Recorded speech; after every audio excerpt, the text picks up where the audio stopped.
enveloped by the powers of the four guardians. Throughout your cultivation journey, you'll run into various encounters and challenges.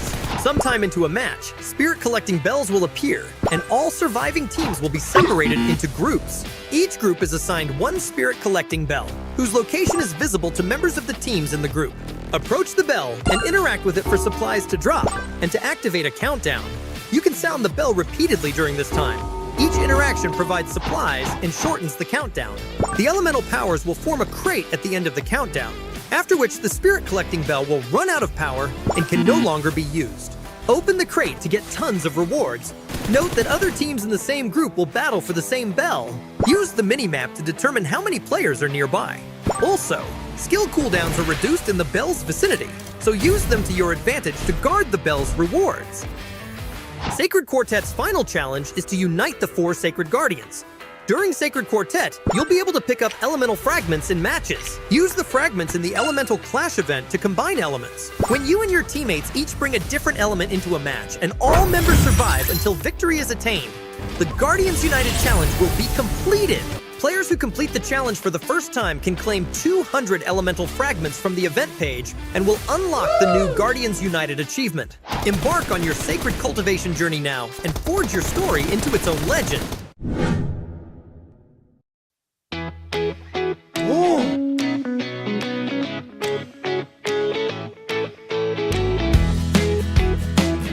Evening, everybody, and welcome back to the final day of the PUBG Mobile European Wonder League. I'm your host today, Neptura, and I'm joined by DK. How are you, DK? Yeah, I'm pretty well, thanks. Looking forward to the last day, as you said, right? It's going to be a pretty crazy one, and yeah, I have a few theories in my head which I'm not going to share just yet, right? We'll see, but I mean, gotta be at some point, right? So yeah, I'm looking forward to what the response will be coming into the final 5 games. We've seen a few teams try really hard to get points, and they have been succeeding in doing exactly that. I mean, yesterday was a phenomenal day coming through for the side of R8 Sapphire, as well as the Istanbul Wildcats next Ruya team. Malida Esports also had a good day alongside OOC Dreamcore and Retian Blossom, right? That's a few names to mention. Those are just the top 5 teams with performances yesterday, right? Not on this board, but what they did yesterday. R8 got those 2 winner chicken dinners. The 46 points moved them all the way up into that 6th position. So quite a bit of a shift that they've had thanks to those phenomenal games that they brought in.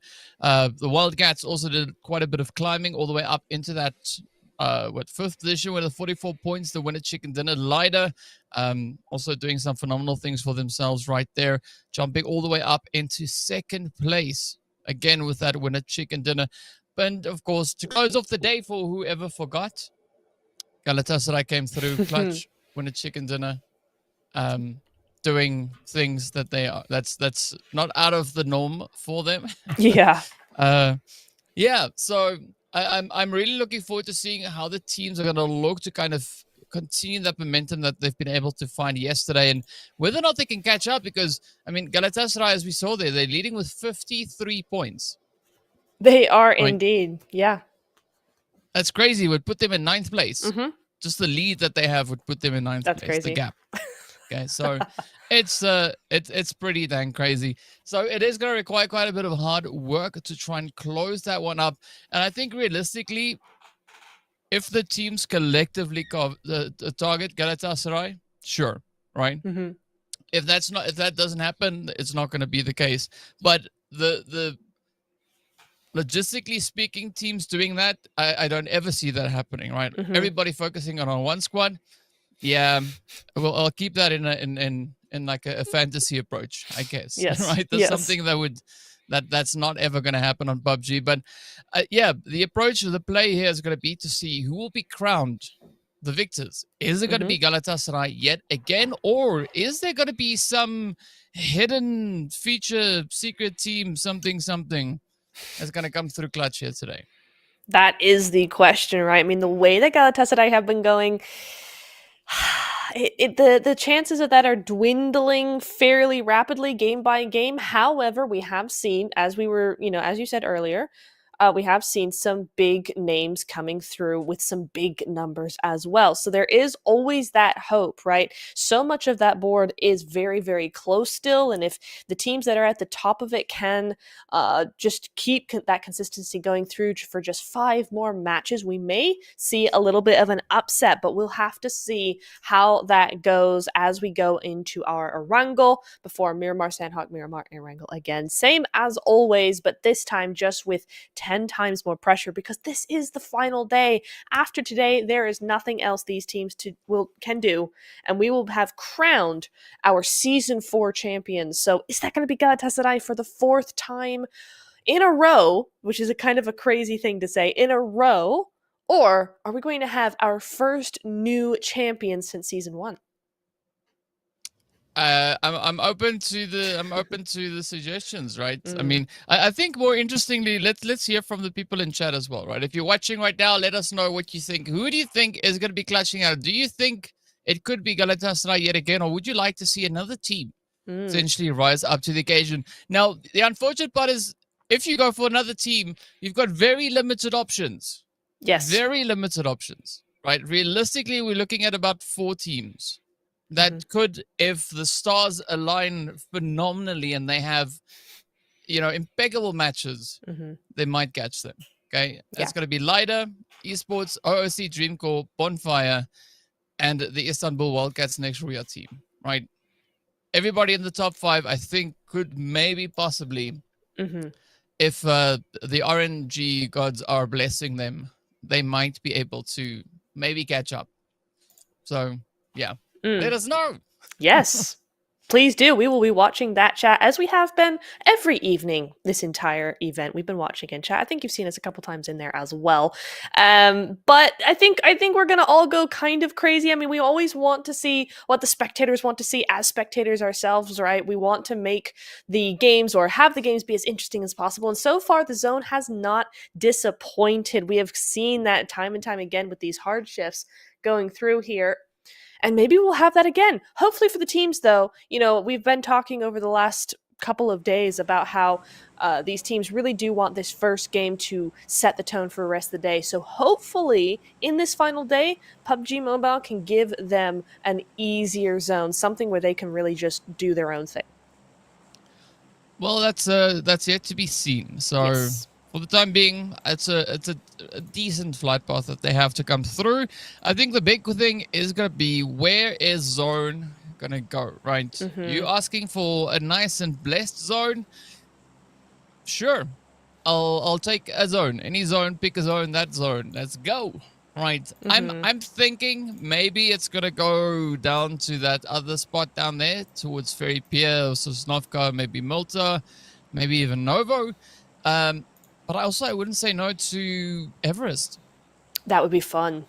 That would be so fun. I would love to see that. We haven't really seen Everest plays coming in to this point yet, but we could, of course, see that in our final 2 Erangels on this map, or on this evening. I'm just a little bit confused here. R8 and Galatasaray seem to maybe be going hot dropping Pachinki together. Now, I hope that is not the case, because, I mean, we did talk about teams going after Galatasaray, right? But R8 of all of them, I'm not sure.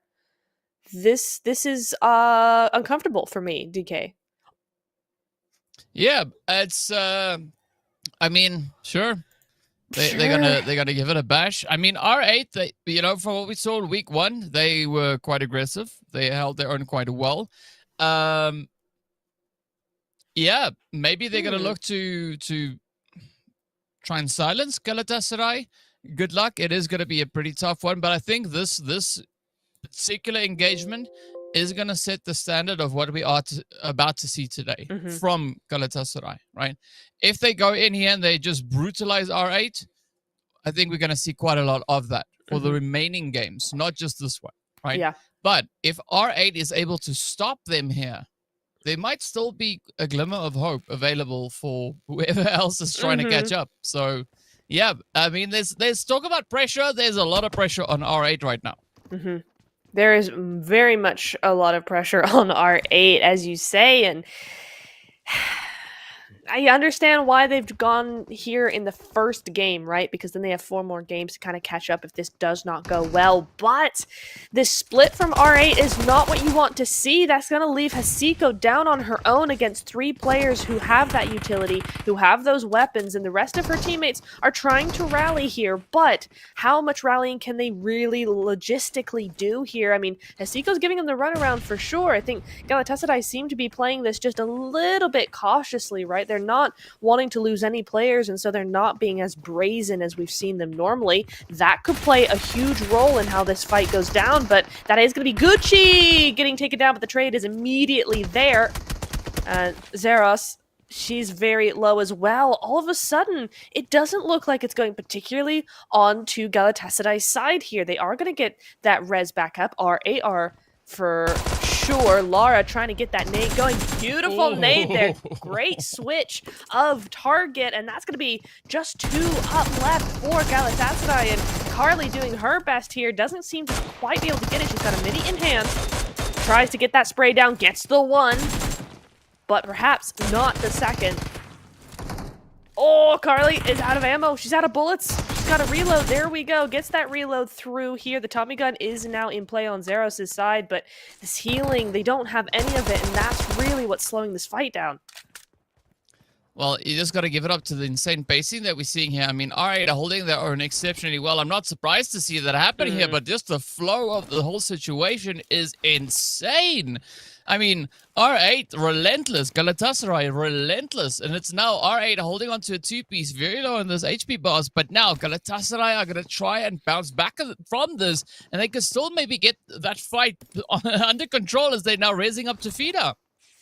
Yeah, R8 has lost 2 now, and the other 2 are still very low. It's not really gone either one's way, but it has turned into the positive area for Galatasaray, right? R8 now on the back seat here on the back leg, and they've just decided to disengage. They're going to heal up best they can, but Galatasaray now, they're going to be a bit angry, right? They've got a nice trade for Hilal, to be fair. 2 points for 1 player loss is not bad, but still, knowing Galatasaray, they're not going to take this lying down. They're going to try and root out R8 for the impudence of dropping with them. We'll see how R8, or if R8 can actually leave that position and try and go back. I admire the courage to drop Galatasaray in their own like landing spot, right? Because not always is that the best idea, and we see now Mali going down there. That's going to be the push coming through. I think this spells the end for R8, but it is a valiant effort nonetheless.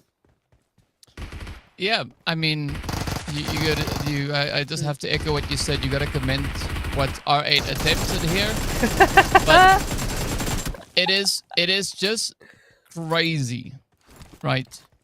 Crazy to look at these 4 ladies and the way that they just handled the situation. They just switched on. Like, it's like, oh, somebody here, cool. You there, me there, boom, boom, boom. Off they go. And they just did such a phenomenal job with kind of just defending that and climbing back up and clearing out the rest of Pachinki. So, yeah, I mean, they're a formidable force, right? Put them on, I would say you can put them on just about any battleground, and they'll be one heck of a team to go up against, right? I'm happy that I've not encountered them in Ultimate while we were playing. I'm so happy, right? Yes. Because I'm sorry, if I see their names in the feed, I'm leaving. I see that name on the plane. There's no chance. There's no chance. I'm out of there. It's like, nope, you can have it. Thanks. Bye.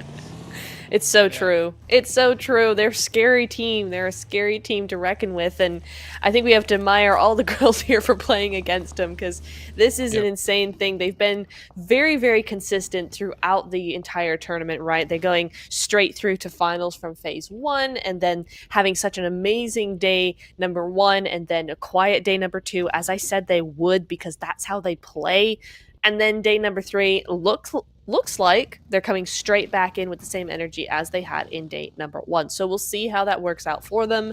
On the other hand, R8, they were in 6th place before this match, so it was a risky decision to drop Galatasaray and Pachinki. They made a valiant effort. I did think they were going to win that at first, but 1 point on the board means they don't go out completely without anything out of that. And so they'll just have to wait for Miramar, and we'll see what that will bring for them. But we see a lot of other teams now starting to sort themselves out and get into position for the rest of the game. Nice car, actually. I really want that car. But we're seeing S2G over onto this warehouse south of Stolber, and that's because that zone we did see earlier has gone over towards Stolber, over towards the Povka, and to the eastern coast in general. So a lot of teams centering up around Yasnaya. There's a lot of area actually very, very open around the school and farm areas. You do have lighter over in shelter, but that's kind of it. So Goat, Galatasaray, and Bonfire, all three of those teams have plenty of room to move into Zone 2. Yeah, I'm not really also concerned about that, but in the meanwhile, while we wait for the fights, I was taking a look at what we had in the previous season, right about this point, right, coming into day number 3. And comparing those stats to what we have for this season, the teams have stepped it up, right? They've really ramped up. If you just look at the general amount of points that they've been able to accrue in that day number 2, it's higher than what we had last season at exactly the same point, right? So already, with Galatasaray being the way they are, right, they are forcing the other teams to try and meet them with the aggression, to meet them with the tactics, right? And it's paying off because these ladies, all the other squads, they're upping the ante. They are getting so competitive, and it's resulting in phenomenal gameplay. I mean, not that it's never been. It's always been amazing. So watch the Wonder League just go at it, and it's so awesome to be here to see this happening firsthand. But the evolution, right, the progression that we have, the skill level that's going up, I really like seeing this. And I think today we're going to be in for quite a bit of a treat, right? We're going to be in for some pretty awesome dang PUBG games that are going to come through here. I think you're absolutely right, and we're starting to see it already, right? The S2G Istanbul Wildcats head-to-head here, and that was a nice little switch around from Oiku there. You could just see that headshot coming through as she got sprayed down, and that's going to give her time to move away now, and it's all about that pacing. Aura goes down! She paces all the way down to the bottom of the cliff, DK, and she has fall damage now. Her team is going to try and have to rescue her. Luckily for them, the Wildcats have decided this is not a good fight. It's not worthy of their attention. They're moving away. So, unbeknownst to them, that's actually going to be S2G coming in with a full reset. Yeah. I mean, but I think it's a respectable decision to make at this point, right? You don't want to overcommit to a fight just yet, especially with the zone being what it is. Leaning so heavily over towards the eastern side and already having quite a bit of a reduced playable area. It's going to be a pretty tough call, but I'm curious to see that, it's quite interesting rather to see that Goat and Galatasaray are rotating up alongside each other, coming through on the edge of Savoni. They came pretty close to maybe getting into a bit of an altercation, but it didn't go all the way there just yet.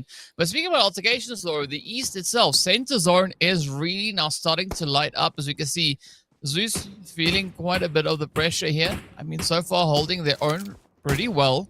They've been able to secure themselves that one elimination. Now it's going to be AOR on the opposing side, quickly trying to get themselves all patched up. And the teams, at least for the time being, are still somewhat spread out.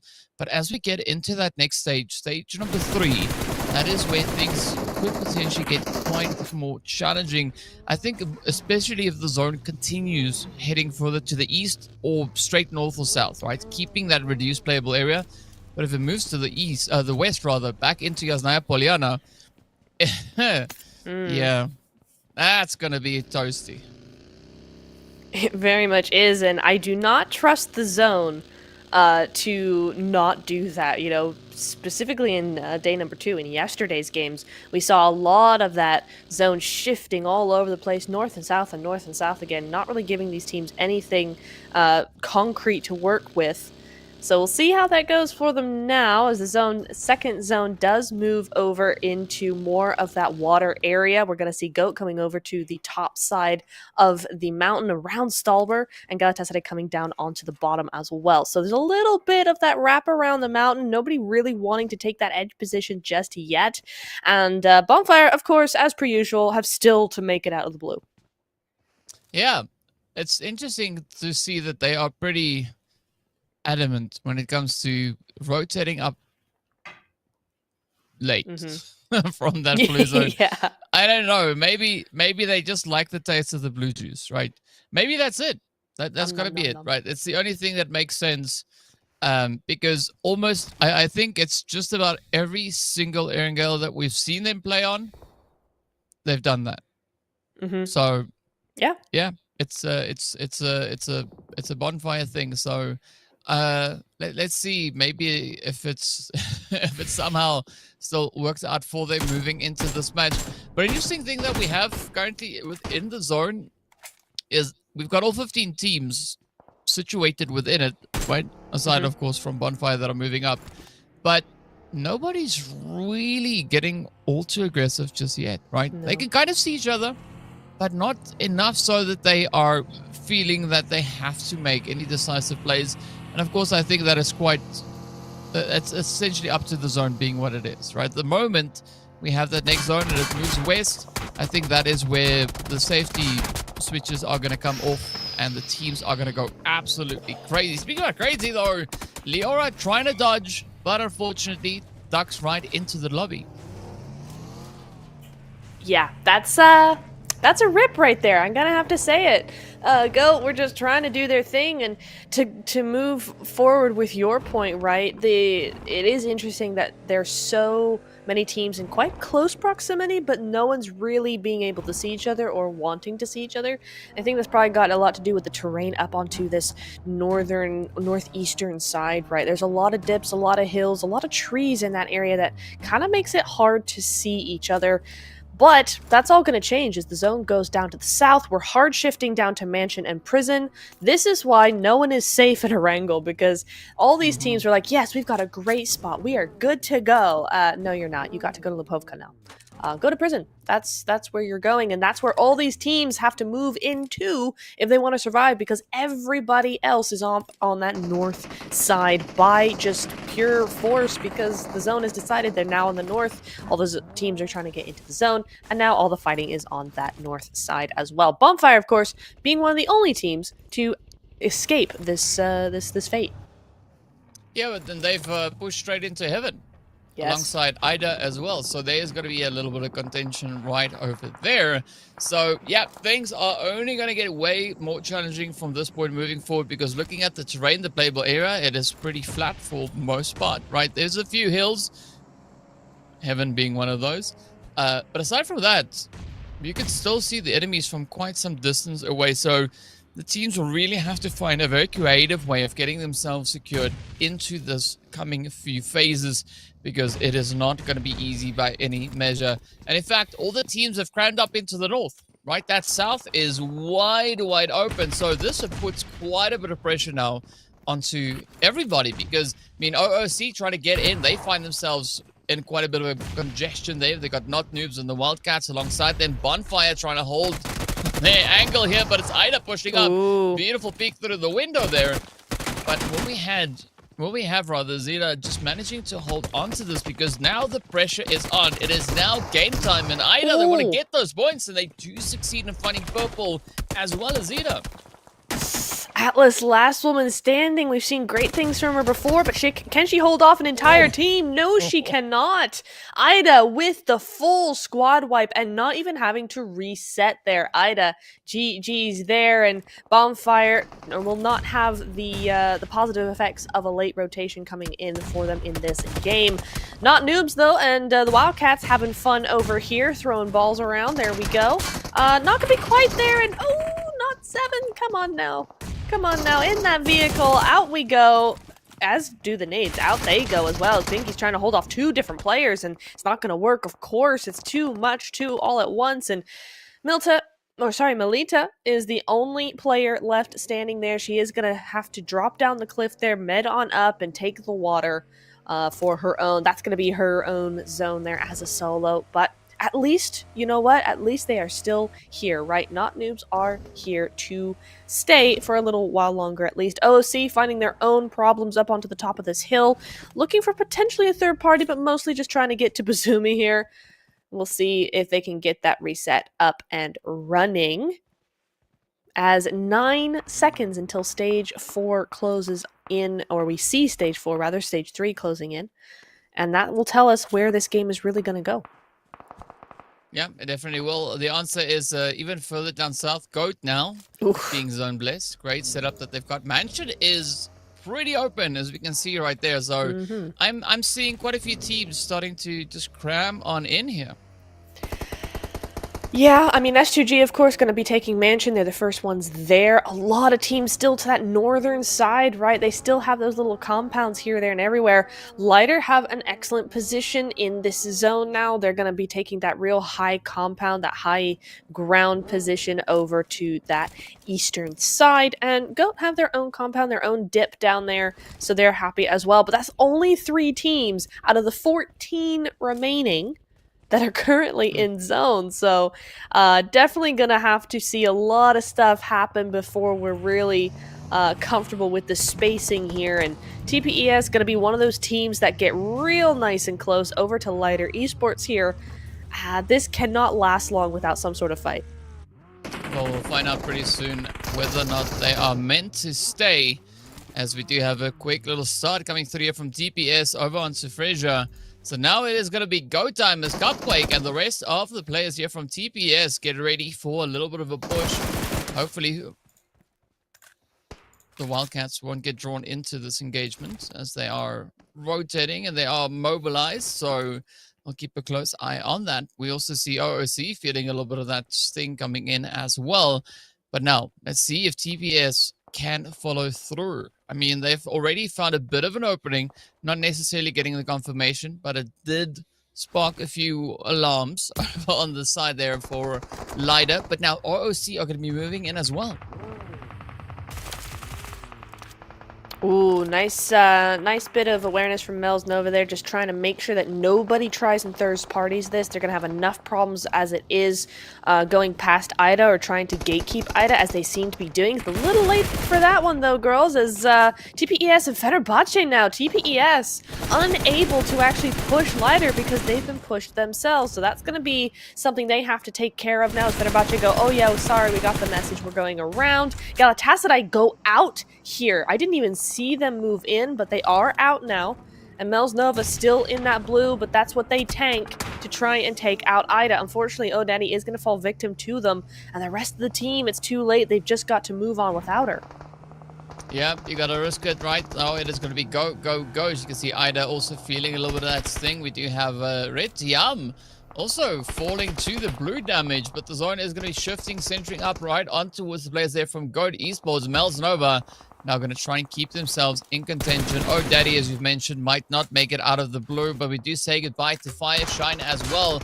And this could be now that opportunity for Ida to try and come back with a bit of that repayment. As you can see, Athena taking quite a bit of damage. Yildiz is instead going to go for that res to keep the numbers up. But Tiger slaps at the opportunity, finds the hit, and does bring them to their knees. And this is exactly that opportunity that Mel's Nova now needs to get themselves back into the swing of things. They've been able to pick up all their players up, but now are they going to rush this one with a cause? Oh, they absolutely are. XQ knows no bounds. She's going to go straight for it. She's not going to bother about that team that was just shooting at them, right? Tiam over there. She's not going to care. She's just going to grab that. She's going to get a smoke and she's going to go on out. I don't know if this was the wisest choice. It was a choice, certainly, and might just have to pay for it. Was that last elimination worth the possible disintegration of the team? I don't think it's going to be quite that bad. Maybe here. Oh, no. Wait. D1 does go out. Mel's XQ is still down. She's bleeding out quite quickly, and Ida are using this as an opportunity to get back at their lost players, right? And XQ might just get rezzed here. She is going to get that reset, but for how long? 20 seconds, less than that, until that zone moves in, and they got a while to get to zone.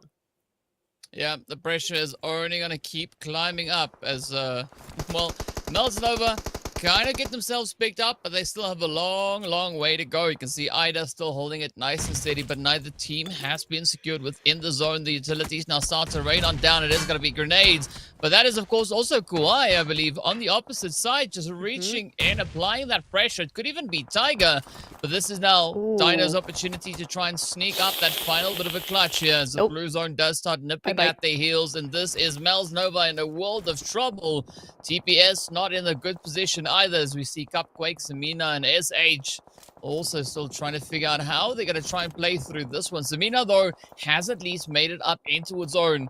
We can't say the same here for Cupquake, and things are only going downhill. No. It is going to be Goat looking to lock it down. A quick response coming through here. The Wildcats now also just trying to do anything they can find. It's going to be Fenerbahce pushing in from the side. It's OOC Dreamcore that will be the next team back in the lobby. S2G also finding themselves in quite a bit of a contentious spot up on towards the north as TPS make it out of here. And here we go. The Wildcats trying to find that dent into the side of Fenerbahce. Aren't they just indeed? And it's well worth their time. Look at that zone, right? I mean, the Wildcats have one of the only positions currently inside zone, as do Go. And so now they have this opportunity to use the last bit of this compound to do the damage they need to do to actually get inside. S2G do fall down here, and it's actually Ida as a solo who tops the leaderboard with points in the match, right? 6 eliminations going their way. Fenerbahce, I will say, have a survivability like no other in this game. We've seen them go up against several teams and then quickly dip out, and now they have a position that's not in zone, unfortunately, but they have that ridge, and they've managed to survive as a duo into the top 8. Yeah, I mean, somehow the HP bars drop and then they come back up, and then they drop and they come back up, right? So a lot of that yo-yo effect coming through here, but I guess it works for Fenerbahce, right? They've made it up into stage number 6, as we are about to see that blue zone now start to close on through. It's going to be the Wildcats still focusing quite heavily over onto the side of Goat, and this could be that play for Fenerbahce to sneak on up, but you got to watch out because Red Tiam also now find themselves just over on towards that slightly more western position. AOR silently, Matesha is not going to make it securely up into this next phase. Zeus also trying their best now to push on forward. Ida fall next, and now it is going to be pressure, pressure, pressure. Zeus gets swept away. Lighter making their play, trying to push up. Still got a bit of a way to go, but Red Tiam could look to capitalize as they find the angles, find the opportunities, just poking and prodding all over the place. But look at this, Goat still going to be trying to play some kind of an aggressive position all the way from on the edge of zone.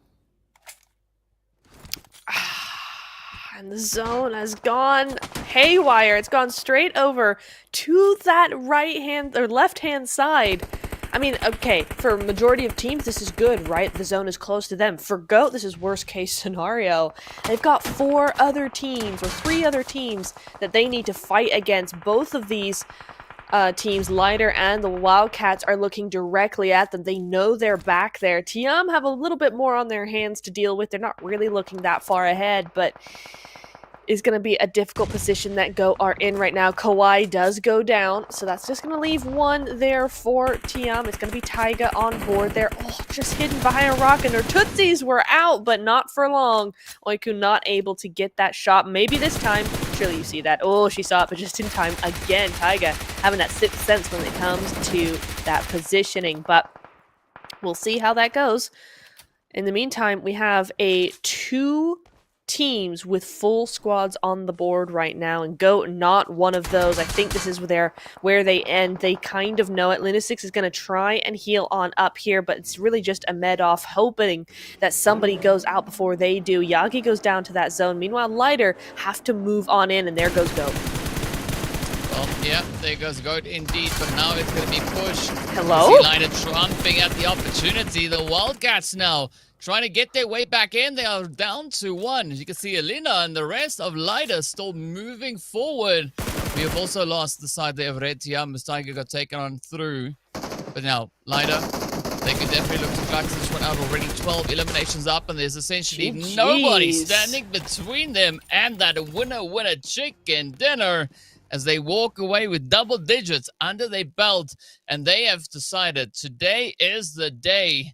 They've now locked in. They've just let it loose I mean, what a way to kick off the first match for the day. A chicken dinner in the bag. And of course, Light Up, the team that started the day off in second place, they are probably still going to be in second place after this match, right? Let's not get our hopes up. But the gap, I believe, has closed quite a considerable amount. Yes. Absolutely. And they did it in such style. I mean, they went up against a full team there with a full push out into the open with the vehicle and somehow got Wildcats from a full squad to a solo in about 2 seconds. Is kind of crazy. Wildcats were not expecting that kind of ferocity, and neither were we really. And they got the win that way. Lighter getting the first win of the evening in style, as we said, with double digits, as you said. So I'm very excited to see where that puts them numbers wise. You know, as you said, the gap is not going to have changed necessarily, or the gap is still there, but it is quite a bit smaller, I think. Now that's going to be a double digit point. Yeah, it's just doing this.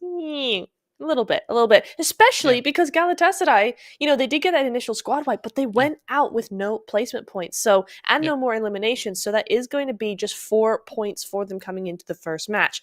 They are still very, very safe. However, you know, we still have 4 games to go and who knows what's going to happen. Yep, anything can happen right here today. So you got to give it up to the side of Lighter Esports. 13 eliminations alongside that winner chicken dinner, only taking 600 damage, but causing absolute chaos, right? 2,300 damage dealt, a very aggressive start. What a way to kick off the first match for our very last day. Absolutely. I mean, that's the first match, DK. We keep talking about how it gets crazier and crazier, and that is literally the first match, all in the open, all the teams having to use everything they have at their disposal. 389 meters is the longest distance elimination by Oiku. We saw her doing a lot of work there, and apparently at very great distances. That's one of the largest ones we've seen. Yeah, it's definitely up there. I think it might be one of the longest ones that we've had on Erangel so far. I think our longest hit came through on Miramar was 400 and something. Probably. So, yeah, but still, I mean, irrespective of that, it's a very impressive hit. 389 meters. That's close to the edge of render. And that's on a phone. So it's a small, little, tiny, little dot pixel thingy, right? Yeah. Wow, that is impressive nonetheless. But we got to give it up to our MVP of the match. It's going to be Frisia coming through with 4 eliminations and 727 damage. Is indeed. And interesting that we're seeing a very even amount of damage of eliminations coming through from each member of the team, right? 0 assists on the side of Frisia and 4 eliminations out of 13. So that means the other 3 are also pulling their weight, right? They've got those same sort of eliminations, that same sort of assists and damage. So while Frisia comes out on top in this one, we're not seeing a dominant performance by her compared to the rest of the team. So that's nice to see when you're trying to think about longevity, you're trying to think about the team's consistency over the next several games. You want to see each of those players actually doing an equal amount for the team. Yep. I have to concur on that. So you want to keep a nice balanced approach. Sometimes it doesn't quite go that way. We see one player just kind of, pulling ahead and just locking in all those spray downs. But for the most part, it was pretty well balanced and well done. Wildcats also with their 14 points coming in there. Retiam on 7, Zeus on 7, Ida on 7. So it's a nice spread of 7s and 14. And then, it continues to move through. And only 2 teams did not pick up points, right? It was, of course, Bonfire and OOC. But, well, we still have a few more games to go. OOC definitely one of those teams that find themselves in a very contentious position with regards to the standings, as we can see them up with 71 points in 4th place. And I said the gap was going to close. It did close quite a bit, right? We went from 53 points down to, I'll do the math later, but it has moved, right? It has closed. By how much? I'll tell you when we come back from the break.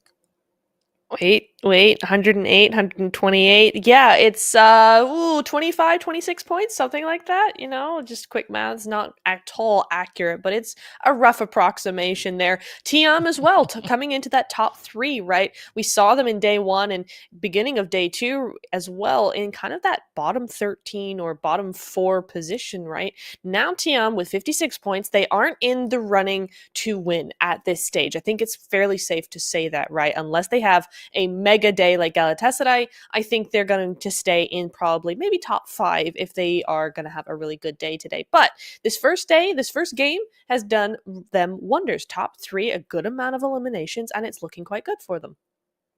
Yeah, it is. I mean, but as we know, the teams are not only playing for bragging rights, right? They're also playing for their share of the prize pool. The higher up the standings you are, the larger your share of said winnings. Yeah. So there's always a lot to play for right here. And of course, the next thing that we're going to play for is a break, as we'll be back right after that with our next match, the second game of the day.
everybody. After that short break, we will be heading into Miramar pretty much directly, DK. And I think we've got a massive game ahead of us if that first game is anything to go by. Oh, yes. Oh, yes. It's going to be rough. It's going to be crazy. Well, at least that's what I hope it will be. Same. We'll find out. We'll find out exactly what is in store for us as we make our way down.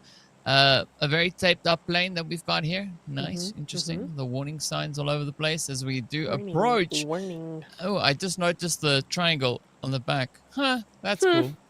Interesting skin. I like it. Anyway, I like the flight path too, right? Starting us off in Impala, heading across the way to Ladriera and very south. So, yeah, sometimes the zone plays along. Other times it just doesn't, right?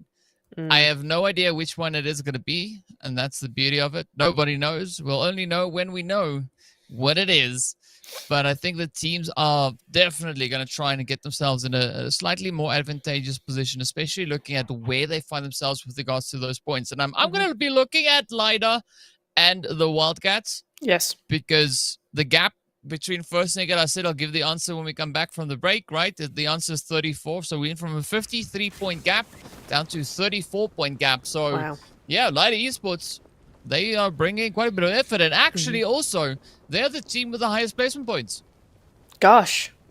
Wow. And that's really crazy considering, you know, Galatasaray have 3 wins under their belt so far. So a big show from Lighter there. I'm also noticing, though, that not names have not gone to Valle de Mar. And R8 are in Puerto Paraíso, so there's no hot drop going on down there. And Valle de Mar, yeah, that is not really in play at all. The zone has centered up. And we are going to see probably a couple of, if not hot drops, close contact between some of these teams, particularly over in San Martin and over to those cliffs by Power Grid as well. But for now, it does seem to be an interesting sort of lineup we've got here. Yeah, it definitely does look quite interesting and entertaining. It could be. We'll find out soon enough. I'm going to be watching AOR and the Wildcats as they are pretty close up north. San Martin is not really getting contested. Yes, we do have S2G over on towards the eastern side, but I think they are going to be pulling out in towards Hacienda del Patron. So that, I think, would alleviate a little bit of the pressure coming through for the side there of Retiam. Hannah dropped in a little bit further away. I think that was maybe just to try and secure the vehicle for Retiam. As you can see, Hannah now starting to rotate up. Same kind of thing happened there with Oiko coming through from the Wildcats. Pecado is just the players there from Lida, so it's a good setup. But Los Leones, Indeed, Los Leones, That is exactly the sentiment because we're starting to see, as you said, quite a few teams over in that area. R8 and GOAT could also move through that position as well, or at least go by it. Again, Zeus on Miramar, though, DK. We're seeing big splits from them initially, and I do appreciate that. You know, you're getting a lot of that information.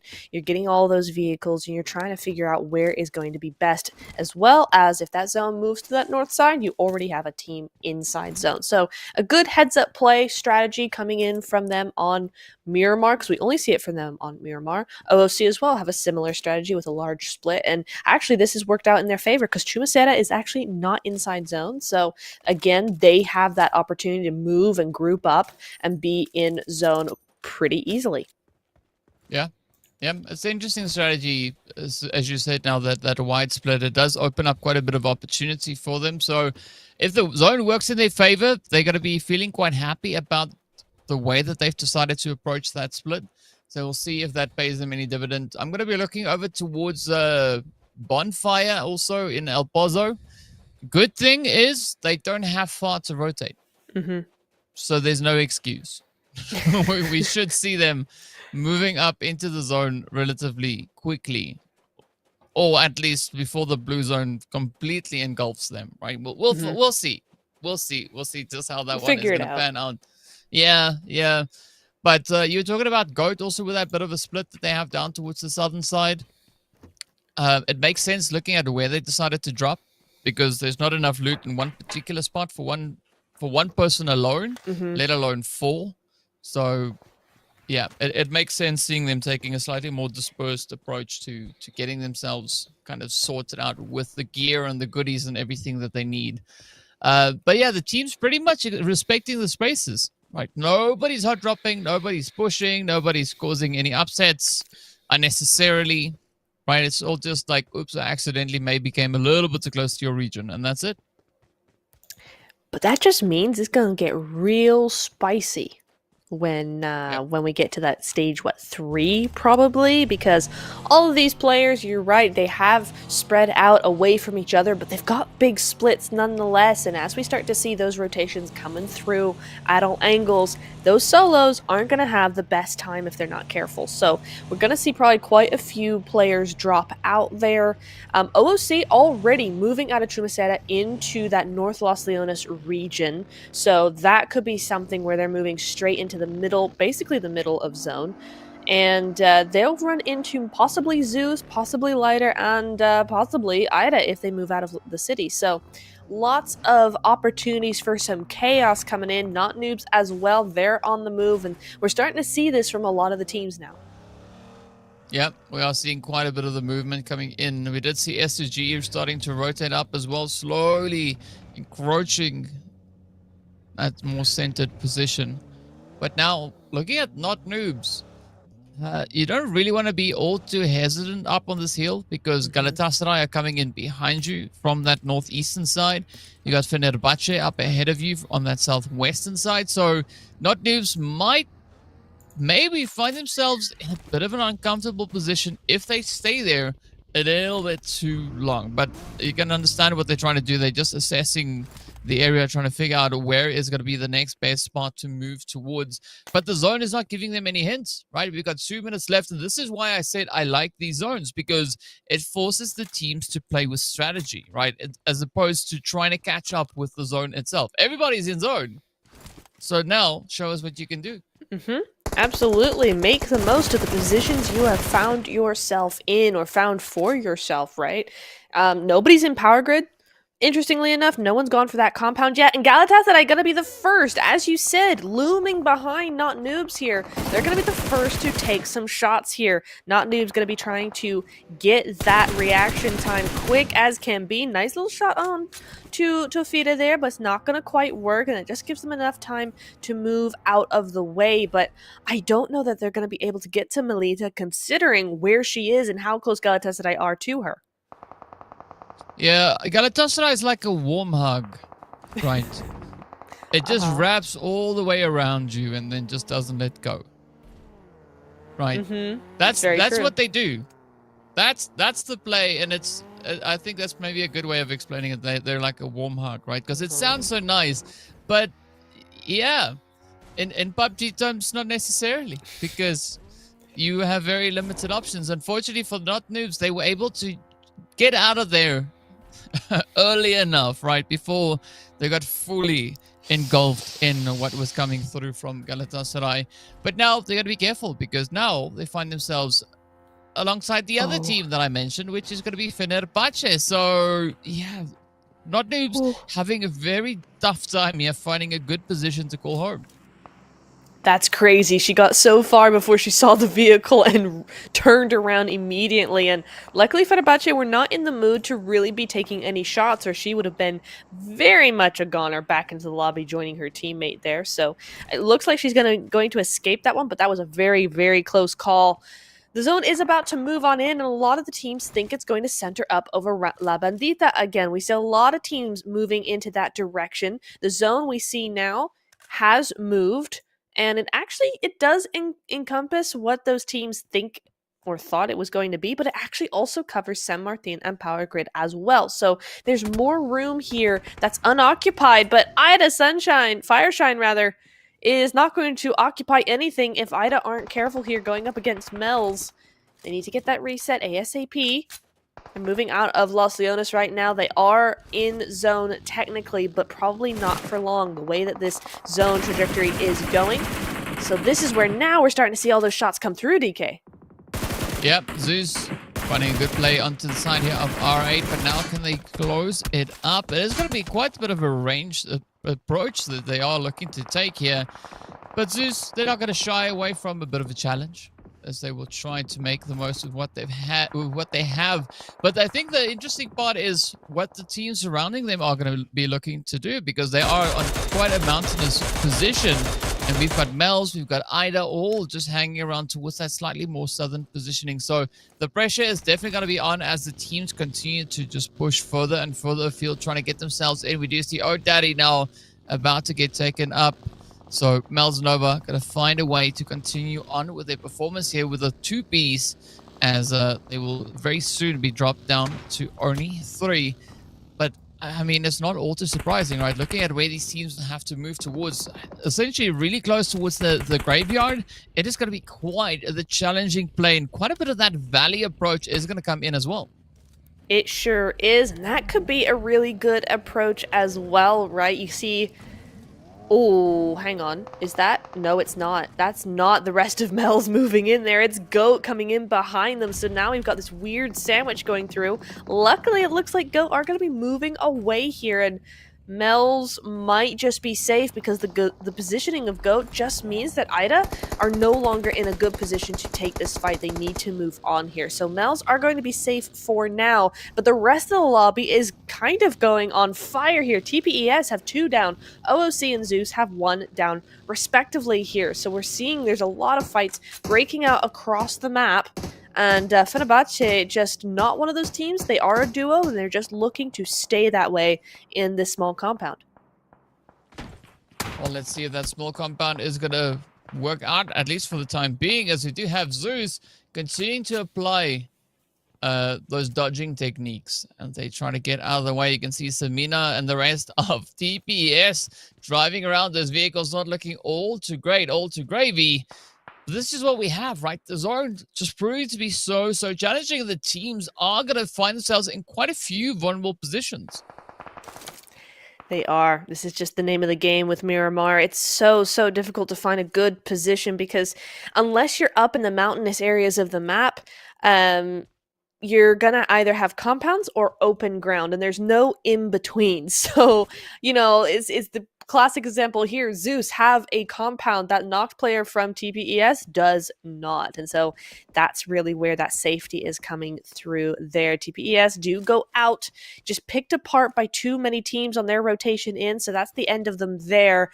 And Zeus, they're down to a duo. We saw that fight going on in the elimination feed, but at least they've got that 1 elimination point for them that is going to be important to move through the next couple of zones. Yeah. So now it's down to the final 2 to see if they can hold the torch for the duration of this game. But now looking slightly more towards the western front, it is going to be the Wildcats on high.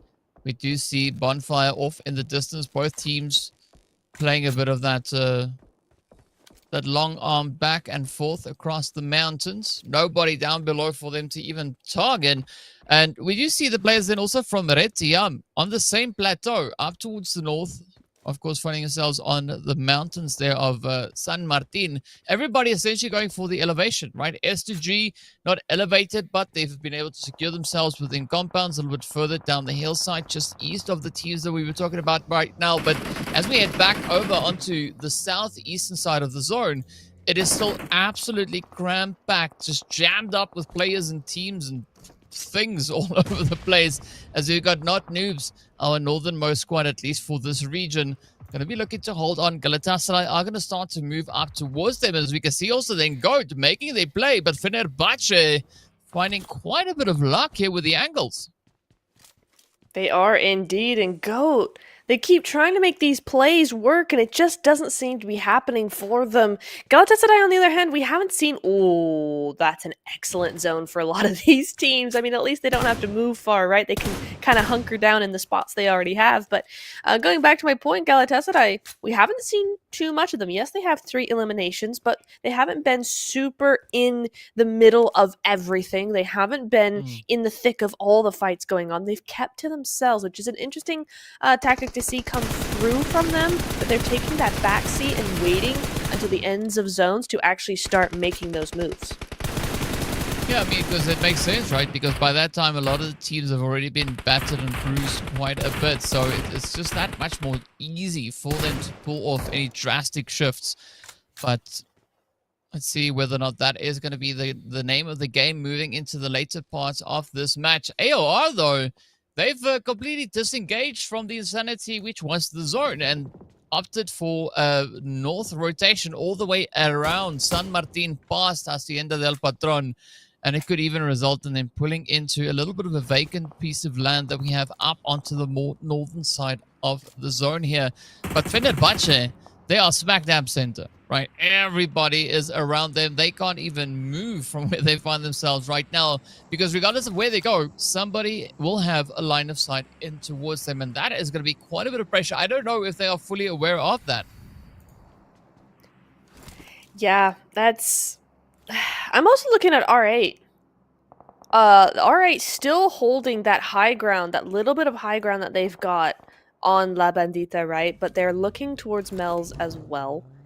And they have to move into zone. It's not too far, but they still have to move in there. And it's going to be interesting to see how they play the next few, meters, I think. Because, yes, they have this edge of La Bandita. They have this hillside. They're holding on to that as much as possible. They will try and clear Mel's, I would have thought, unless they're going to go to the north side of the crater. However, after the crater, it's very, very open, and there's a lot of teams in front of them. So I am curious to see how they're going to try to actually play this. And it looks like they're still deciding for themselves here. But the Wildcats, I think we should have known they'd be up here. They always are. And now they've got Bonfire potentially in their sights. Well, yeah, emphasis on potentially, right there. Yeah. Because they're so close. But Bonfire, they are like little ants in that building. It's like, well, you see me here? No, you don't. Ba, ba, ba, ba, ba. Moving around. Atlas, though, with a very sneaky, cheeky hit there onto Melcy G. But, of course, Melcy just coming through with a good answer towards that. I mean, we did see Melcy really clutch it up on day number 1, being so dang aggressive. But that is exactly what these teams need to bring to the foreground, right? There's no opportunity for them to kind of take a backseat. They need to keep that pressure going. And I know that's way easier said than done, but that is going to be, I think, a good way to try at least, right? To kind of keep that or make that be the play here. Speaking of that rotation that I mentioned from AOR, they've actually now snuck in alongside Galatasaray. So, yeah, maybe that rotation didn't really go the way that they would have hoped it would, right? They went from an okay spot to maybe a lot more challenging position, right? Maybe that is exactly what they wanted to accomplish. It's like, you know what, it's too easy over here. Let's go get a little bit more dangerous towards the northern side of zone. Speaking about the north, though, that's where R8 is looking to go, right? They want to get away from the blue. Yeah, they really do, as the blue continues to swallow them up just a little bit, right? They continue to have to move forward. The zone has shifted to that northwestern side, so we are going over to those cliff sides. AOR seemed to take a little bit of a surprise onto Galatasaray. Now, that is quickly answered, but still, that initial knock is there on the side of Galatasaray. And Tofira is the second one to go down in the elimination feed. Meanwhile, R8 still just trying to hold off that last player of Mel's. They know she's out there. And now Ida still out in this warehouse as well. But potentially they don't really know that. Oh, I mean, from what I can see, there's only one player from Ida that's left in that warehouse. So Ida, I think, are essentially gathering a little bit of information as they go onwards. But looking at the shift and where the zone has pulled the teams towards, I mean, this is on the side of those Picado Hills alongside Graveyard. It is such a difficult spot to play through. I kind of feel sorry for the teams. They've not been blessed. They've not been blessed. This is going to be quite a bit of a challenge here. But I think it's going to make for some pretty exciting gameplay. As Fenerbahce, though, you said earlier that they've got this way of surviving, right? And I mean, even in the face of so many teams surrounding them, they still manage to find a way, right? They are still here. They've not gone anywhere. They still have pretty similar kind of stats to what we saw previously, but a good response though onto that rotation coming through from Ida. And now we are going to be jumping in on towards AOR as they now try to aggress over on towards Galatasaray. I mean, this is some bold moves being made. But so far, it is paying off quite well here for AOR as they found the opportunity and the angles onto Galatasaray. Galatasaray down to Tafida, and Tafida now going to try and make it quite difficult for anybody to get the jump in on her. As Anissa has to bring that res in, but it is going to be stage 4, and that HP is now really going to start to tank. It is, and she's gonna try and get this res, but it's just not gonna be possible. Galatasaray know this. They're gonna leave as that solo Tafida, the only one left alive, and this is the second game that hasn't gone the way Galatasaray really wanted it. They left that a little bit too late to actually leave, I think, and gave AOR that chance to move in and try and get rid of them. But now 383 meters to zone. Galatasaray do go out, not noobs. Having the last laugh on them there as now the mass exodus starts to appear. 15th place for Galatasaray, but we're not done yet. 14 more teams have to move through and be taken out. Hasiko nades herself just to help everyone along a little bit, it seems like there. Sure. And she's gonna be up on the top of that mountain there, just cooked it a little too long. And Fenerbahce, you're right. You know, not only have they survived into the next zone, they're actually having enough wherewithal to make moves of their own. Yeah, but look at the sprays from Barbie, though. I know we're not watching Barbie, but I mean, you can see Barbie also just clutching it out, right? This is Fenerbahce looking to bounce back, and I can see why Fenerbahce has so much support going through from the chat as well. So, yeah, well-deserved plays coming in here. But will they be able to do that last little bit of work as they now look to kind of just assert themselves onto the southern side of Zone? In the meanwhile, it is going to be Ida who are looking to get a little bit more aggressive. They too start to move up. We got teams trying to maybe aggress on towards them. I think that is R8 that we have with them right there. Now, both teams in quite a bit of a predicament with a side order of Fenerbahce still coming through, just poking and prodding. So whoever survives the initial fight up on the ridge will have a pretty tough time rotating further back down as we now quickly jump over to Not Noobs, who are going to be focusing their efforts onto S2G, playing off of the roofs here in Graveyard. And that is where they look to send S2G right back in a box. Yes, they do indeed, but that's only one down. There's still 3 more trying to get into zone, and honestly, this is the only way that S2G can get into zone. They cannot take that low ground out to the outside of this building, right? They can't go further on. They're going to just get sprayed down, so they've got to fight their way through the buildings, through the compounds, because that's the only cover they've got. Not Noobs, though, are holding down this area effectively. Meanwhile, R8 getting picked apart and eventually do go out. Only 1 point to their name, and for R8, that's the second game where they go outside of the points and only with a couple of elimination points as well. So for R8, this day is not shaping up to be the day they wanted. It's inevitable, but it will happen at some point as we also then say goodbye to the side there of Lighter Esports, not managing to hold on with their dwindling numbers. Of course, Ida finding themselves in a very similar kind of predicament. Yes, they have 7 eliminations, but they have so many teams now just focusing in on them. It is going to be Bonfire looking to, well, light a bit of a fire into them as they get taken out of here with 8 eliminations up. Down to the final 7 teams we go. Fenerbahce somehow still miraculously survive.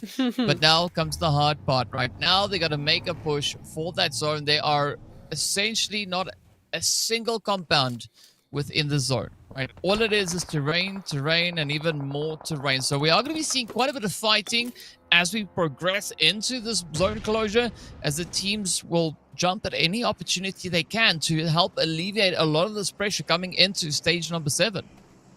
Yes, indeed, but look who is still on the board here, Tiam. We haven't seen too much from them yet. They're a duo and they have 2 points, but still, they're at the north side of that. They've been holding down Bonfire fairly effectively in that position, and between them and Fenerbahce, Bonfire might have a bit of a hard time getting into zone. The only thing that's saving Bonfire right now, great shot, but the only thing saving Bonfire right now is the fact that everybody has to get into zone, so one time or another, they are going to have to move forward and move out of, the fighting mode that they're in right now. Well, let's see if that is going to be the play. Oh, S2G, though, will get denied access to the zone. They're running right up to it and just getting yanked out of there.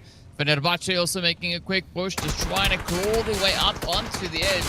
Mel's Nova looking to make it, well, not Mel's Nova, rather, that was OOC trying to reach in a quick little response coming through there from Bonfire, but now OOC finding themselves in the same position. It's down to Amaya to see if they can survive. Not Noobs, still holding nice and steady. They got the 8 players up. It's going to be a pretty tough play to make it through this one, as we got Cat Veins there from Red Tiama holding nice and steady up onto the north. Amaya over there. Not Noobs on 2. Bonfire on 2, so pretty low digits, making it up in towards these last few phases. But Purple, a very capable player going through from the side of Bonfire here, now going to start to try and help just alleviate a bit of that pressure. Tries to send the utility out to try and blaze away, or at least find a bit of an opening to get themselves up in towards the zone. You can see Kiss also focusing quite relentlessly now onto the side there of Gatfanes. Yeah, Catfane seems to be, for these teams, potentially in the weaker position compared to the rest of them, right? So you're always going to pick on the teams that have that weaker position so you can get that point and clear that side easily, right? Not Noobs have a strong position. There's no way you're going to be able to do much with them. Bonfire, this exact same. So the only 2 to pick upon are OOC and TM. So one of them is going to have to move, and unless they make some major progress here, one of them is going to go out in 4th place. I don't think Bonfire or Not Noobs are going to be one of those people. I mean, Cat Veins could do it, right? We've seen her MVP twice now. Certainly in phase 2, we saw that happen. And as Not Noobs move around, she could have what it takes to get rid of him, but not with that buggy. Oh, evades the 1. Can she evade the 2nd? Oh, nicely done, though. GG's. She did not take the bait. That's what I love, but that 2v1 is going to be overwhelming, and the same for OOC. So now we have our 2 duos here, Not Noobs and Bonfire here. So we'll see. Time will tell who's going to win this. The zone does go to Bonfire, or rather Bonfire take that zone first. Well, we are approaching stage number 9, which means no more zone. It is just going to be blue, blue, and then some more of that as well.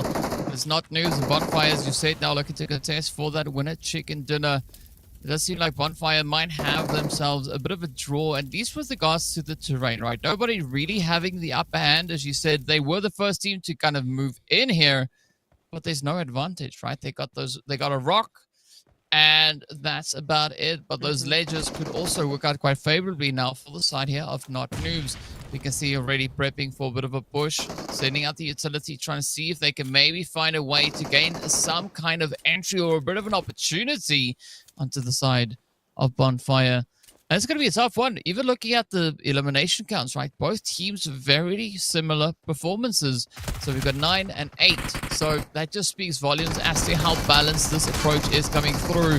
There's going to be the rush now as N77 gets brought on down. It's down to Kiers to try and see, but unfortunately, it is going to be the clutch up coming through from Bonfire Kaisu. As they take the dub, they secure themselves the chicken, and they walk away victorious.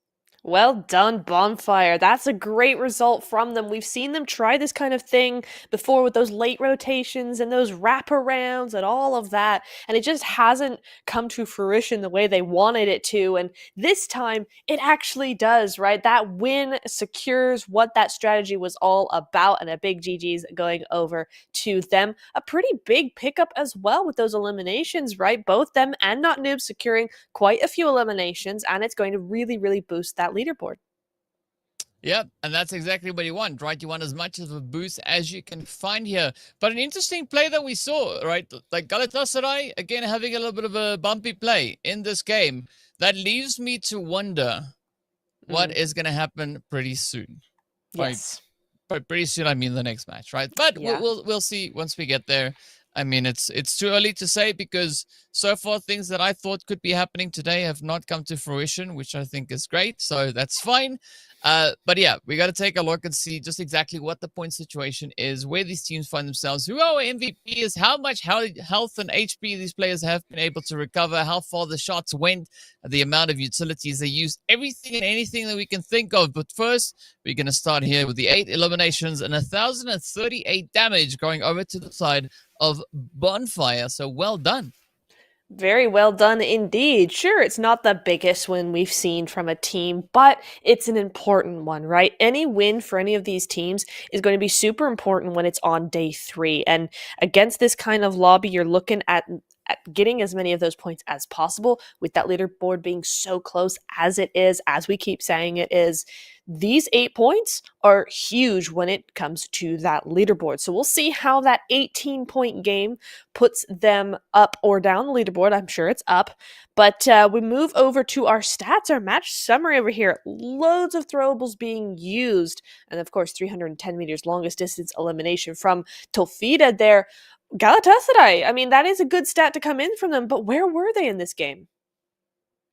Yeah, we don't quite know, right? But I mean, you said the throwables they're up there. I mean, it's a high number, but it's not as high as I thought it was going to be, because I mean, we did see quite a bit of the utility usage coming through for this game, and surprising enough, that wasn't really the case. But we got to give the GGs over to Tofida here for the 4 eliminations and 1,209 damage. I mean, okay, so that makes sense, right? Because we had AOR coming in, pushing up alongside them, and of course, also they found themselves, Galatasaray found themselves with a bit of that early gauge engagement with the rotations that we also saw in there, right? So it makes sense to see such hefty numbers coming through for the squad. But speaking about hefty numbers, we got to take a look at these hefty points.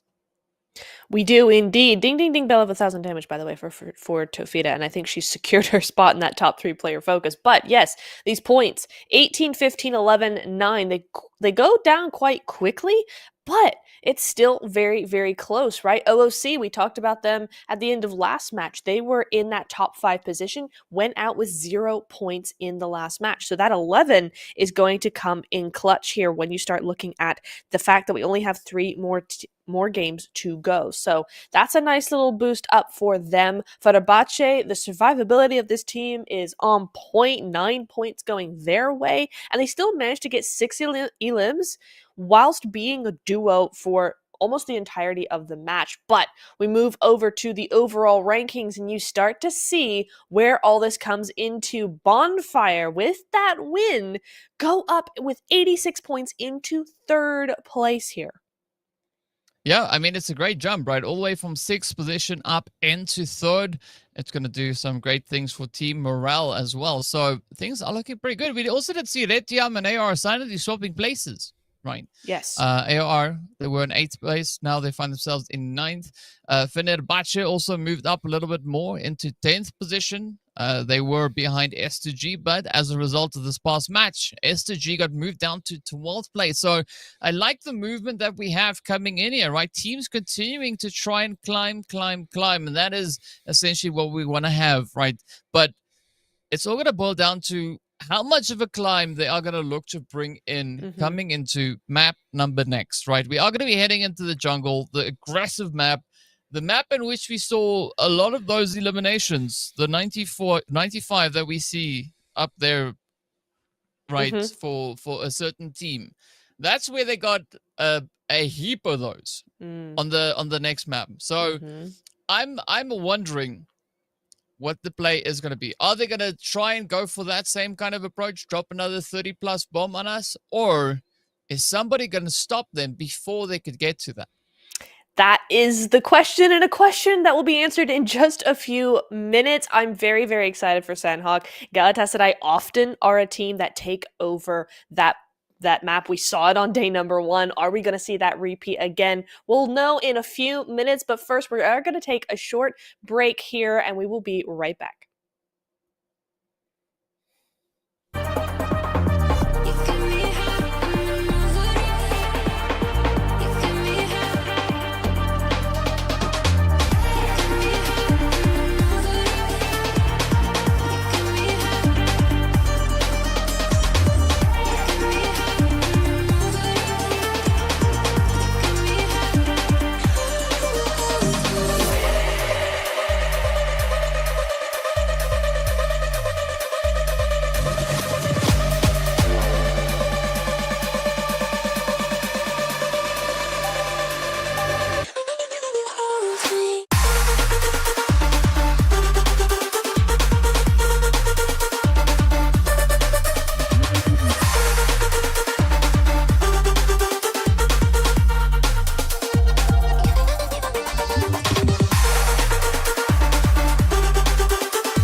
everybody, and I just really want to get into game. I know I say that a lot, but especially when it's Sanhok coming in, right? We've got such a huge game, I think, that we're going to be expecting here. I'm certainly expecting it. DK certainly expecting it. We want a big one out of this Sanhok match.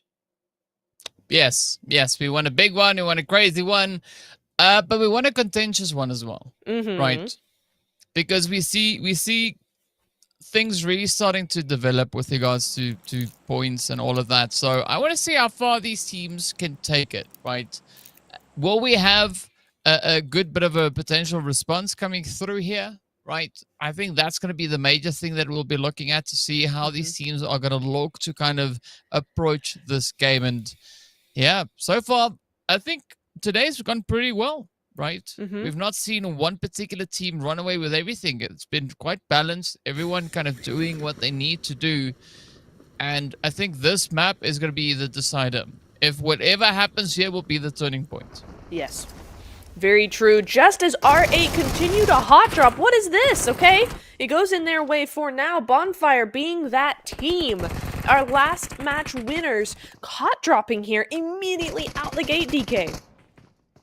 That's crazy though, because I mean, it seems like R8 are up to something, because Bonfire, as we saw, they moved up into that 3rd place, right? So R8 are like, yeah, we'll paint the target on your back now. we're gonna come for you. If they can hold through with this approach, sure, great. Right, good way to kind of try and break momentum of an opposing team. I don't understand why though, but cool. You know, I'm open to the idea. So yeah, let's see if RA can pull this one off. This is their 2nd attempt. And unfortunately, they're outside of zone, right? Paradise is not so central on the map as Pachinki is. I'm also looking over here to Ida.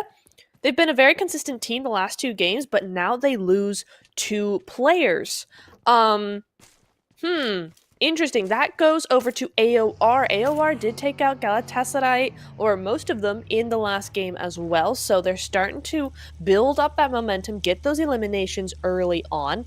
Lighter as well, going very low there. So there's a lot of contention across the map that we're seeing here, at least on that leaderboard. You know, you're seeing those health bars go down, and you're going, oh my goodness. I mean, these teams are not wasting any time. Yeah, and I think that's good. That's exactly what you're going to bring through, especially on the last day. It is go, go, go, go, go. No time to wait. Nothing to waste. You just got to give it all you have. And speaking about that, of course, we do see Retiam just now having their go at the side there of Bonfire. They seem to have had an interesting day so far. Like, Purple is the only one left, going for a little bit of a floaty approach here, as they dip down into the drink, and Red Tiam is going to look to apply quite a bit of pressure. But I mean, Bonfire, they were just over in Paradise alongside R8. Now they are getting scoped in on by the players here from Red Tiam, so quite a bit of a change. And unfortunately for Purple, oxygen has run out.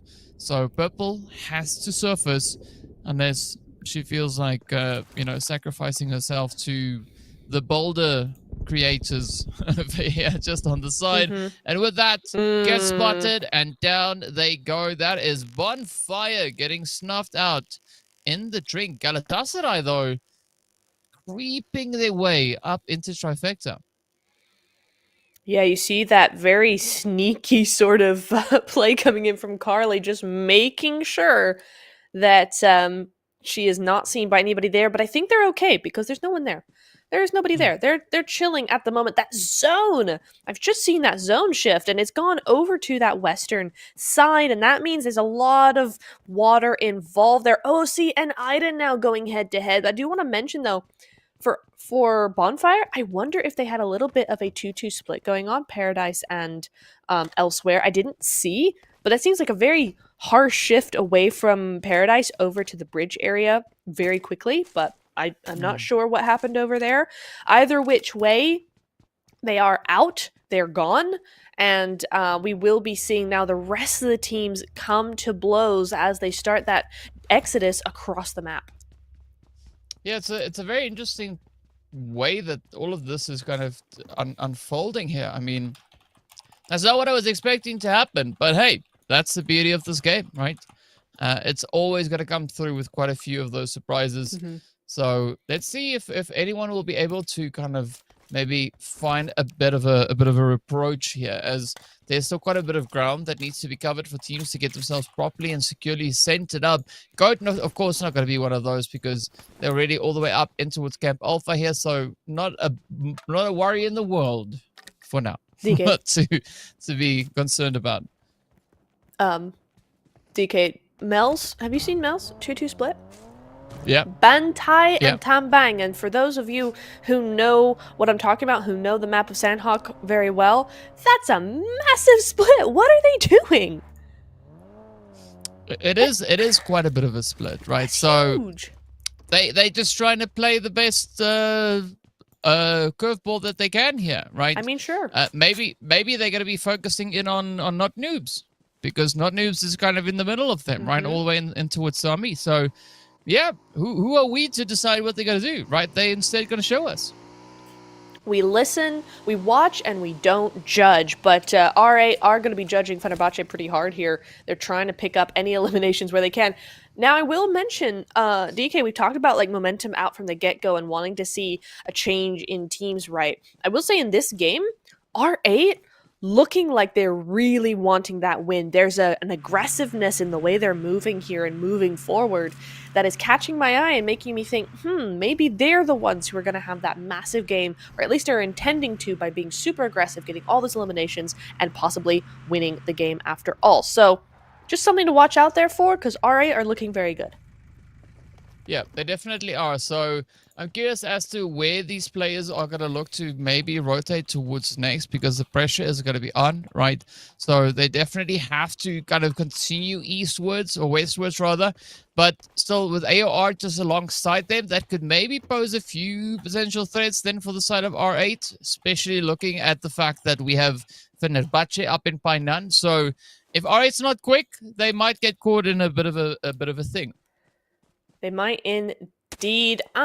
Interesting split rather from Goat over here as well. Leora over onto that northern side. Two teams are trying to move on that north side. S2G and Hatton, and the Wildcats moving out of Cowl. It looks like the Wildcats might be opting for a little bit of a botation. We could see that come through, but that's the good thing about Goat split, is that is going to ward off, or at least defend against, any of those kinds of plays coming in to play here on this map. But Not Noobs looking for that land approach, and NX77 looking for that knocked approach as well, as Mels are quick to get 2 knocks now. Oh, here we go. Here we go. It is go time. So, yeah, you're wondering what Mels are going to do? They did what almost what I said, but fortunately, Not Noobs rotated up towards them instead. But now is the pressure played. It is Kiss and Melita left to try and defend the honor here, as Mels starts to apply that pressure, just riding on forward. Oh, Daddy, though, getting hit with a DBS. There we go. Dino with a sneaky cheeky hit out the window, and that is them done and dusted. My goodness me, that was very decisive from Mel's Nova there. That split worked out for them. They regrouped onto Not Noobs, and they were able to get rid of them without much of a fuss. 4 eliminations going their way. Nice little wraparound angle coming in from one of their players means that is going to be a full squad wipe and a full reset. So GG is there. And they have a decent position in zone now, right? They have a nice bit of high ground. It is on that coastal side. It's slightly more edge now that the zone has centered up around that trifecta bridge area, but it's still a really good springboard for those later zones as well. So a good heads up approach coming in from Mel's Nova. We'll see how that goes forward, because of course they do have OOC just below them, so that is something they will have to watch out for eventually. Yep, definitely we'll have to watch out for that. But let's see how these teams are going to approach the next few moments, because this is where things look to get quite tough. As you can see, R8 dipping down towards that far southern side. I'd love to see TPS consistently get a few more points on board, because they've been having a bit of a tough run here. So yeah, I want them to maybe just, you know, sneak in a few cheeky plays along the way. I think that'd be great for them, because I mean they've only had 1 point so far for the day. right? They can get more than one. They can go for two, right? Because that's a higher figure. It's surprising though to see TPS play having this kind of play, right? It's odd. Maybe it's just the pressure of where they find themselves that has maybe caught up to them or something. But I hope it's something that they can come back from. In the meanwhile, we are going to be looking onto GOAT that have moved onto the southern parts of that northwestern island. Mostly, we still have Yagi doing quite a bit of looking over towards where Leora is, but Leora's not moving up though, right? All the way on the outskirts of zone. Yeah, I'm a little concerned for Leora. I think she's taking way too long here. I mean, she might be just getting that as much information as possible, but with two teams right there, she could be very easily spotted, and that is not going to give GOAT the power that they need in this zone, right? That zone is very much onto the island. They need that powerful stance from that position to look down onto the rest of the team. So Leora needs to pack up with the information she already has and get back to her team. If I was their coach, that's what I would be hoping she would do here. The Wildcats and S2G seem to be kind of busy with each other, though. You're seeing them out in the blue zone. Seren is very much a solo. There's no points on the board for her either. So this is where that heal strat comes into play a little bit, but the Wildcats don't seem to be moving. That's interesting. Yeah, I mean, it's odd because, well, they have to. It's otherwise they're going to fall to the blue. Yeah. No, it's not the law, but it's like, you should be doing that because if you wanna survive, you know, that's kind of just part of it. So yeah, it's quite surprising seeing them in such a position here. Well, it looks like then that Leora did move out as just in time, I think, and the zone proves that was what they needed to do. It does kind of center up a little bit onto that island. Mostly it's just Trifecta though, which, surprise, surprise, guess who has it? It's Galatasaray. They have Trifecta at the moment in time, but that full squad from GOAT is going to be super duper important into the next phase here. Tiam have the other side of Trifecta as well, on the other side of the river, so that's going to be a super important position to watch as well. And you're now seeing Lider and R8 going head to head in that elimination feed, and they're going to be down onto that south side. They've also got Mel's and TPES to contend with down onto the very far side of zone. So here we go. This is going to be something that is a bit, not even just a 2v2. It's going to be 4 teams all looking at each other. And fortunately for Lider, they might just be able to hold off TPES onto that outside position, outside of that zone.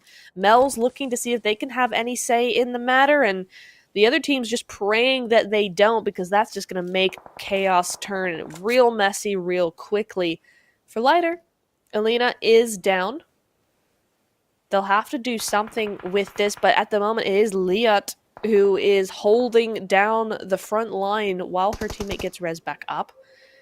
I mean, it's a minute and a half until zone, and TPS are almost inside it, but there's a lot of teams to contend with, and Mel seems to be actually pulling around to the outside of TPES. So we'll see what happens here.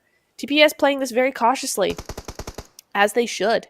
They need to move forward very, very quietly, very forward, but is that going to be enough?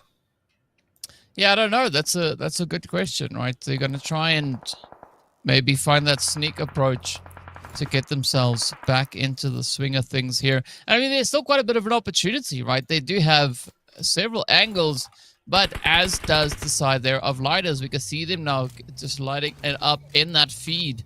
So Mel's poking in, R8 still holding nice and steady. And this is where things could take quite a bit of a shift, right? So TPS, you're going to hope that somebody kind of loses interest in them and that they can find a little bit of a reproach, a little bit of a push to get themselves forward into that zone. Meanwhile, Zeus, they're all the way up on the northern side here of Ruins. And, I mean, they've got nothing but real estate, but they could also have quite a bit of company rolling into them quick fast. They could indeed, and that's where it's going to be so contentious on that south side. There's so many teams down there. Fenerbahce continuing to survive. Can we just appreciate that very quickly? Wait, we have no time. Istanbul Wildcats, they're going down one by one here. Who against? Well, this is what happens when you don't get out of zone in time. Goat are able to set up very nicely along this side of the zone, and they're able to just gatekeep the Wildcats a little bit at a time. And the zone might just save them here. The Goats need to move quickly. Its zone has hard shifted onto Trifecta. This is, in fact, a Trifecta end zone. Tiam and Galatasaray, the only two teams fully in zone right now, but it doesn't matter. Mel's Nova going head-to-head against R8. Oh, here we go. Here we go. Who's going to get it? Oh, Daddy, though, with a beautiful DBS play. So Mel's Nova could still look to clutch this one out, but R8, they're not going to give it up anytime soon. You can see Laura now just trying to hold on, getting herself patched up. It's going to be Oh Daddy looking to cook the nade to try and close the door. And there we have it. R8. Out they go. They will have to settle for 13th with 4 elims. That's very early for a team that I thought was going to go far in this game, but it looks like Mel's actually the team that wants to do exactly that. They are down to 2. They will get that reset, but they're only down to 2, which is going to make it very difficult for them to actually move into zone and play as strongly as they want to. Somehow Fenerbahce make their way into zone again, and Lighter, you see them there making a massive wraparound towards AOR and Galatasaray, so that could be a very dangerous play. It's very risky, but it could work out well. Let's see if the risk is going to be worth the reward. Espor teams now, at least on this front here, Goat and Red Tiam, they're going to have to risk quite a bit to get the rewards that they might be looking for. We got Frisia also now feeling the pain. Oh, coming through AOR silently. We can see if they can maybe clutch it out from over on towards that coastline, but we got quite a bit of a wraparound now coming through from Jelevaya as well. So Anissa and Jelevaya can definitely look to kind of outmaneuver the players here from Lida and potentially even that of Galatasaray. Yes, indeed, and this is where the south side now is coming through. Mel's is only a solo. I'm not sure where she lost that teammate of hers, but it is just Dino left alone. Moving full sending over into that zone area. That's what you're going to be seeing now. Leora still being that outskirts player up onto the island. And there goes Mel's. 8 eliminations, but no placement points for her team there. She did her best, but that's all they can do. AOR and Lighter still going head-to-head, and Galatasaray staying out of it for the most part. Interesting plays coming out of the side of Galatasaray. They're looking to just keep that distance a little bit at a time. Bring up those points, but not by much here. And oh my goodness, AOR. Not sure if you just didn't see that or what, but Lighter go out very quickly there. Yeah, that was very, very swift. And I mean, sure, we'll take it. But a great opportunity has presented itself now here to the side of TPS, right? They have also been able to kind of sneak their way on forward. They've got 2 players over on the AOR side. And then we've got Cupquake just off in the distance there, as we could see down towards the southern side. Fenerbahce, of course, has spotted her, and down they go. And yeah, this now turns the pressure onto the rest of the crew. How are they going to be able to navigate the dangerous waters ahead of them? Speaking about dangerous waters, though, that is also what OOC are facing here, as they've got Zeus to try and contest against. Or at least it's going to be Cry, as the sprays now come through. Maya miraculously managing to just survive through that. Jelevaya, well, yeah, going for a bit of a stroll here, right? Moving in with the horse, but the shots are there, and unfortunately, that is going to be short-lived. TPS, though, out they go as they join the lobby, and now we are down to our final 8 teams. That zone, though, continues to be everybody's #1 enemy again and again. The hard shift away from 2 teams that had such secure positions means that everybody now has to move into this open ground area. Zeus had a very good run there. It seemed at least 1 point. They're not going to be able to actually, you know, make that into points, but a good run nonetheless. Same for Goat. Goat only get 1 point and a couple of placement points out of that entire thing, which is crazy. The Wildcats as well somehow outlived the Goats there despite their late rotation into zone. Interesting. OOC Dreamcore, a duo right now. Red Tian Blossom had such a good compound. That warehouse onto the island side now have to move. They're stuck under the bridge. They're going to try and do their best with it. Our top 5, numbers-wise, are starting to dwindle. Yep. No, they definitely are. But I'm hopeful here for Red Tiam, right? Even though they'd be underneath the bridge for the time being. Oh, beautiful spray here by Rose. But even though they're under the bridge, they can still be quite a bit of an opportunity, right? Because Galatasaray, they've moved up in towards the zone. Yeah, but that is going to be Zeros turning around, focusing straight in towards the side of Retiam. So what I was hoping for is that Retiam could maybe find a way to circumnavigate the position being held there by Galatasaray. We definitely do see Cat Veins looking to play for that position now.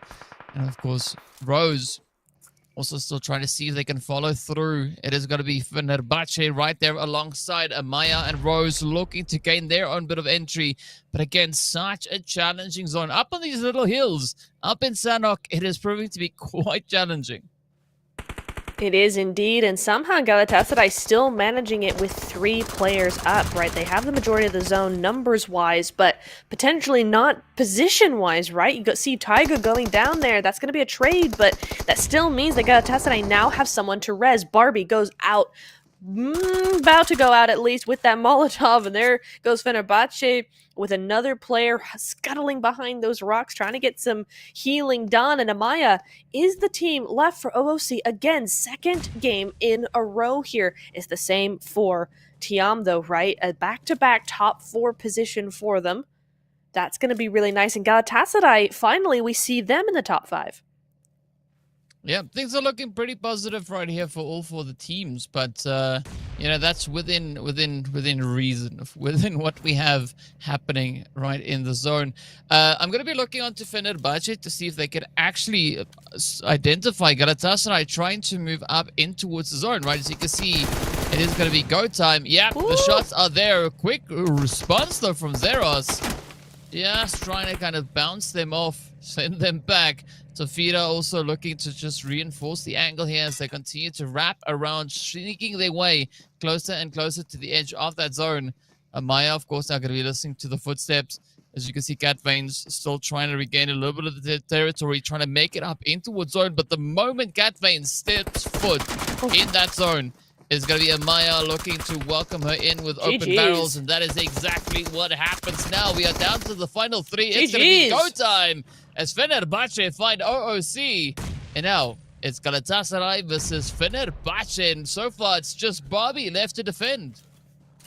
I think we have our winner here, unless Barbie pulls out something amazing here. She could do with that little bit of a bait coming through onto her teammate there, Zeros. Half health right now, 4 eliminations on her side, and it's not going to be enough. Barbie can do nothing against Galatasaray. We see them have perhaps a quieter win than we're used to, but a win nonetheless, and that's put that gap right back to high level.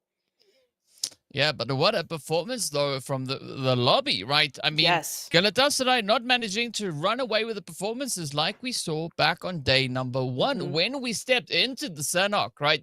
So a very respectable approach coming in from across the board. The teams really keeping the contention as high as they can muster, and I think it resulted in a pretty amazing game. Yes, it absolutely did. That was a lot of fun to watch just because there was chaos coming in from all corners, right? There was a lot going on at all times, and I think we saw a lot of interesting things. We saw some really cool splits coming in from like Go and Mel's. We saw some really, really good angles being taken, long range and short range. There was a lot of really cool things happening. Tiam as well. Let's mention Tiam very, very quickly, right? They had a good spot. The zone did them in, did them dirty, to be fair, but they managed to go out in top 4 with 9 eliminations. So again, for this team that's just made it into that 8th place position, this is a really, really good result for them. Yeah, no, I can't argue with this fact, right? They've just been trying to pick up as much momentum as they could find here. And I think all things considered, game 3 went quite well, right? Yes. So I think now it's going to come to what game 4 will bring for these teams. And of course, the desert, as we've seen, can be quite relentless. So I think it is going to be quite a bit of a challenge for these teams to make up for some good ground here. But speaking about ground, right? Galatasaray regaining a little bit of that territory yet again, coming through with the 9 eliminations and 13-12 with regards to damage.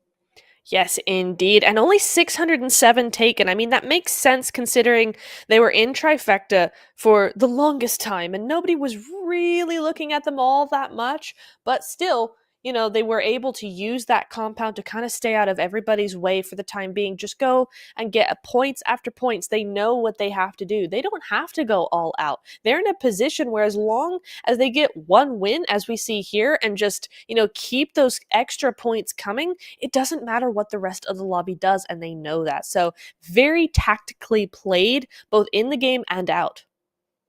Yeah, I mean, speaking about tactically, right, the throwables also down to under 100, right? That's so crazy. that just means that, there was no time for teams really to try and smoke things up or send grenades out or do anything like that. It was just go, go, go. So a very high pressure on the situation. And of course, we did see quite a bit of movement coming through from several teams, especially down towards that southern side and slightly more over towards the east.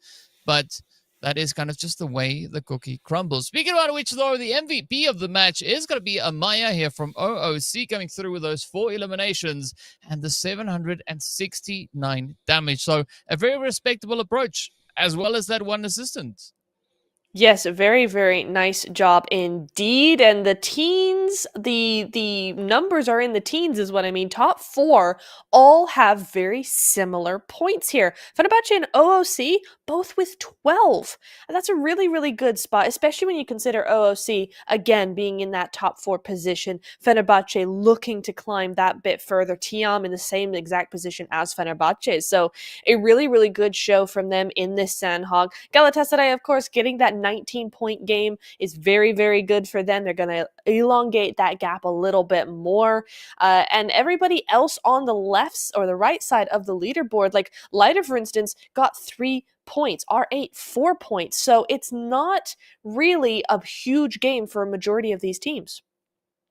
Yeah, not the craziest ones that we've seen so far, but yeah, I mean, a few points definitely going to bode quite well. As you can see, Leiter now also stepping up into the century with those points. Woo! They were close, right? They were on 98, now on 101, so not a big jump. And also, unfortunately, gaps have widened again. We went from 38 back to 54, which is quite a bit of a thing here. But hey, the rest of the lobby also making waves, making moves, right? OOC, they've jumped up into 3rd place.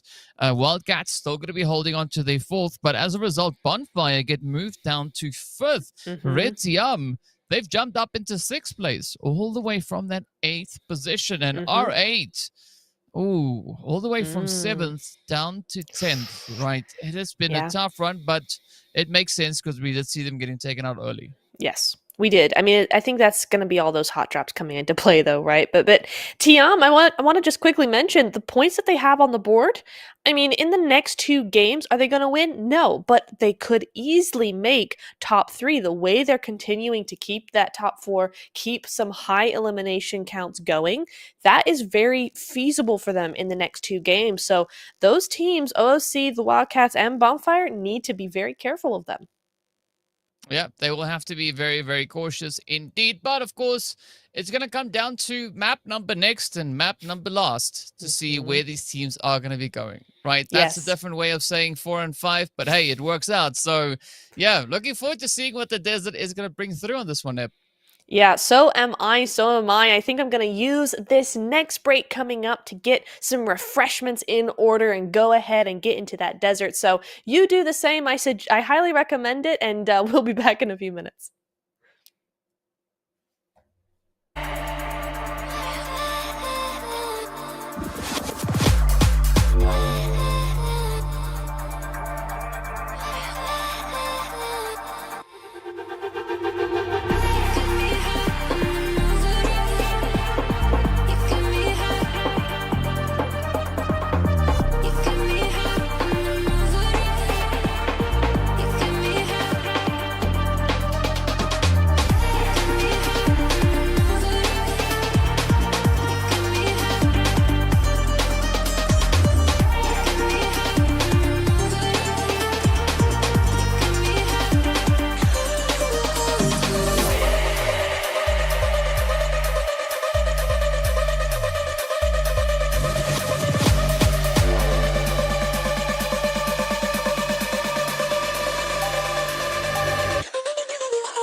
everybody. Here we go. Once again, we are officially past the halfway point for this evening, and only 2 more games left to go for the PMEWL Season 4 Finals.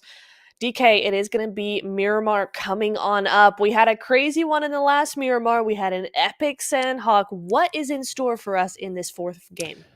At this point, it's difficult to say, right? All I can say is the obvious things. It's going to start, it's going to end, what's going to happen in between, not a clue, right? Things and stuffs and things. That's exactly what is going to take place here. I see. I mean, so realistically, I think we are going to be seeing a little bit of a push towards the points, right? I think especially the teams sitting, you know, from 2nd place down to realistically, I'd say, I don't know, 7th, 8th place, maybe even 9th place, even 10th place, right? So from 2nd to 10th place, I think they're going to be settling it out to see who can get to where and, you know, who's going to get what share of the prize pool. Because realistically, I think that's what would be quite achievable at this stage, because securing 54 points plus in the next 2 matches is going to be quite the task. Yes. It is. We've seen that kind of game come in where we've had a 30-point and a 33-point game, but I think we all know who that came from, and you have to get a third of the lobby onto your elimination points if you want that kind of game, and that's really, really a hard ask, as you say. This playing path is going to make anything a hard ask, I think, on this game, on this map, right? It's very, very south. You have none of those northern areas at your disposal. And actually, when you think about the map of Miramar, most of the droppable areas are actually in that north side. So these teams now have a little bit of a task. And I don't like what I'm seeing. DK, I don't like it at all. R8 and Not Noobs going head-to-head in Valle de Mar, but the zone! Are we going to get an island finish? Is this going to be PMGC 2024 all over again? Let's hope not, but let's hope so, yes. Yes. Maybe both. That'd be nice. Yeah, I mean, it would definitely be quite interesting to see how this pans out for them. Speaking of interesting, we do have the Wildcats. As we can see, they're now finding a play on towards Cat Veins, just over towards the edge of zone. R8, Not Noobs here, getting into a little bit of a thing as we do say goodbye to Cat Veins. Who's not going to continue for the remainder of this fight, though. And yeah, I mean, good on the Wildcats for jumping at a little bit of a cheeky play here. I mean, the Wildcats, of course, taking a bit of a wide spread, making their drop down there. I'm not quite sure how Red Tiam was trying to approach this, right? Were they maybe looking for vehicle spawn up ahead and then to rotate back up into San Martin, or what was the approach? I think that's quite reasonably the case. Looking for those vehicles, they know that they have to, especially with that zone, right? The zone popped up before they really landed. So definitely something that I think was on their minds. I also don't think they were expecting the Wildcats to have such a large split either. They were expecting them to go to power grid. This entire cliffside, this roadside, should be completely empty for Red Tiam, and it just isn't. And so I think there's a surprise on both sides there. Both of these teams doing something out of the ordinary and unfortunately clashing. Yeah, that's just the way it goes, I guess. And now it's going to be up to Kauai to see if she can at least find a little bit of something here that makes it worth the engagement for them. As there's been quite a bit of damage being dealt into the side. As we saw 74 damage. Hannah now getting spotted out on the edge as well. So quite a bit of an exchange here on either side. It's still going to be Red Tiam and the Wildcats finding themselves in a bit of a standoff. But so what's quite troubling here for Red Tiam is that the Wildcats have reinforcements continuously arriving. So they got to find a way to pick themselves back up and just get out of this position, because if they stay around here for way too long, that could spell quite a bit of disaster for them. I'm surprised that Taiga hasn't gone for that that res, right, for that reset. She's instead gone straight for Oiku, which is very nicely done on her part, but that was such a risky play coming into all this. She needs now to res everybody up quickly because Ilem for the Wildcats, as you said, they're moving on in those reinforcements. And so Melzi on that off angle, that's so devastating for Red Team. They're now going to be able to get back up on their feet and use that angle once again. S2G in the background, Lighter in the background as well. As these teams are starting to make these early rotations into that hard shift zone, it's going to get harder and harder for Red Team and indeed Wildcats to do anything here. Yeah, it's a tough play, but I mean, that's kind of what we were expecting coming into the second to last game of the day, or as they say in fancy terms, the penultimate match, right? Here we are. It has arrived. It is happening. And it's proving to be quite the bit of a challenge, as we can rightly see. But yeah, now it all comes down to how the teams are going to look to kind of adapt and play through this, right? Are they going to let the zone get to them, or are they going to try and make the most out of a somewhat sticky situation? For Hannah, it's not going to be all that easy, as it is going to be the Wildcats now trying to just wingle-wangle their way around this. And of course, with the addition of Lida moving in alongside them, it's just complicating this whole situation. Say wingle-wangle around the map 10 times fast, and I bet you can't do it, chat. But Kawhi's going to do her best to do this, and Alam goes in. That was a really great reaction from Kawhi. She was waiting for that one. She cannot go up against two, though. He's going to have that quick follow-up, and now it's just up to Taiga. Wildcats now feeling the pressure as well from Lighters. They swoop in just above them, and this might be what Taiga needs to just get out of dodge. It could be exactly that, but the pressure is still going to be there. It's still going to be on pretty tight. And yeah, the distraction could really pay off. But Tiger has to jump at the opportunity. And with Lighter now starting to spread out on the angles here, I don't see a good way of escaping from this position. Maybe just trying to play a serious game of hide and seek and hope they don't find you. Indeed, yeah. I think that could be worth a shot at least, just because now Lighter's moved in for that CQC position, that actually Taiga might just be able to hide out for a little while here. She does have that bike that she could get a hold of if these two teams are occupied enough. In the elimination feed, we do see Galatasaray running up against R8 as well, down to the south coastline down there, and a lot more is going on in those elimination feeds all around the map. But Lighter coming in here with these big utilities, just really cornering the Wildcats into one tiny room. They're going to try and put as much pressure as possible. And OOC go out here. Zeus and R8, both with a full squad wipe. Oh, that is good. But, well, we're still looking at the fight right here. Somebody's got to push it to somewhere. Woo! Oh, there we go. Leod coming through with a nice little bit of a bounce off there. Now is going to try and push forward, trying to get the jump in. Bits the second. One more down, and there we have it. That is the Wildcats now just getting sent away. But the fight has not concluded just yet. We have even more teams pulling up. That is going to be S2G just waiting in the wings. So far, Tiger, though, still going to be holding nice and steady while the distraction comes through yet again. And this is where Tiger really needs to hope and pray that they don't come looking around in their building. Yeah, but she missed any window she had of getting out of there, right? With S2G on her side of the compound, there is no way she makes it out of here alive. So she's got to do what she can. She does take out Laya, though. That's an extra point there for Tiam, for Taiga. That's their first point as well. So that's going to mean that Lyot, who took out half of the Wildcats, is no longer in the game. That's a huge blow for Lighter, who were probably hoping to use that momentum to move forward as a squad. But now that has been taken away from them. But Taiga has made her presence known once again. And this is where the big fight happens for her. Let's see if she can maybe find a little bit of something here. A bit of a way to just claw their way out of a very uncomfortable spot. I mean, with Elena just knocking on the door, there's still a bit of hope, right? But with Frisia now starting to rotate up, it is going to become increasingly more challenging. Tiger quickly just trying to reposition, trying to bait them up top. But of course, that is also still well within utility range. Just one little foul bounce, and that could end it. The Tiger now just getting back in the same spot, now getting encircled. as the players here start to move on through. Lighter, they want to close this one up. S2G want to wrap it up as well, but there we go. It is going to be Red Team going out in 14th, but this is now Lighter not out of the woods because S2G are starting to move in. They are. What a great surrounding position here. And this is the stage of zone that you want to do this in. If you're going to make these kinds of plays out in the blue, do it while the zone is only on stage 2.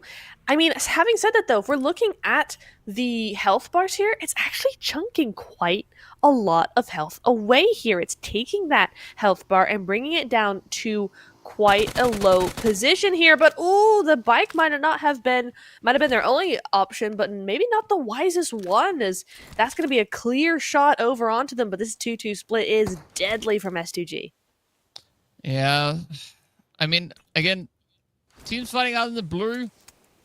It's stage 2, so it's kind of okay, but again, not really advisable because yeah, you are going to be losing quite a lot of unnecessary health, or unnecessarily losing health rather. There we go. Right, makes more sense that way around. But yeah, I mean, SG, they're going to try and score the points that they have their eyes on. Is this a costly play? Yes. Is it worth it? I'm not convinced. But is it going to make them feel better? Sure, it might, right? Because they're going to have 4 points. The other question is, though, are they going to make it into zone? Yes, it's not a long way to go, but they've got 1:20 to go. And looking at Lighter not going to look to give up easily. So they might spend the remainder of this phase right over here. Well, they might do, but that knock might have escalated some things here as Frisia is taken very, very low there. Aura as well. That's going to be that trade coming through here. Melina quick to take that spot away, take that point to themselves. But Saren still is doing some work here, and now it is just Frisia left alive here, a 1v2 on this hillside, or on this staircase rather, and not going to be happening. S2G have a clear way now into zone because Lighter have been taken out. But I tell you what, we are 11 minutes into the game and Lighter go out with 6 eliminations. Yep, I mean, Wildcats went out with 3. Yeah. Right, Zeus, R8, they're sitting on 4 apiece. So there's been quite a bit of aggression, in such a short period. You said 11, I'm seeing, okay, the 2 ones are just really close together. It almost looked like a 9. I was like, okay. Right, sure, let's take it. But looking at the zone shift, though, I think the teams are going to be feeling a little bit more at ease, seeing that we've already said goodbye to a few teams, so it's not going to be as pressured as we had in the previous version of Miramar here today. So, yeah, the terrain is going to allow for a lot more of those sneaky approaches for teams to really get to play up on the hills, especially towards the northern side of Los Leones, right? Very similar spot to where we have Ida moving around right now. So curious as to whether or not... There we go, right? Carly trying to make a few statements here and there. I mean, we'll only know by the end of the day, but I like the mindset. I like the mindset. Confidence. Yeah, there we go, right? I guess that works, right? I mean, sure. You got to give them, if you want to give them something, give them that. It's like, it's super confident, and we like it. But it ain't over until it's over, right? We got to wait till the very last bit of the very last match to see exactly what the situation is. So, yeah, they just having a bit of fun up in towards that center spot in zone. Well, I mean, that would be a great opportunity for Mel's Nova to reach in. It would. That's very true, but you got to understand their position as well, right? Lighter taken out. Wait, the top 4 all taken out here. OC, Tiam, Wildcats, and Lighter. That top 4 is only Bonfire is actually in that running and still alive. So for them, second to last game coming in here, they're like, well, who is really going to take us over here? All the teams that had a chance of really contesting us are now gone. Yeah, I mean, like, I'm not saying they're wrong in saying what they're saying. Very true. Right? Yeah. I'm just not in a position to say yes or no, right?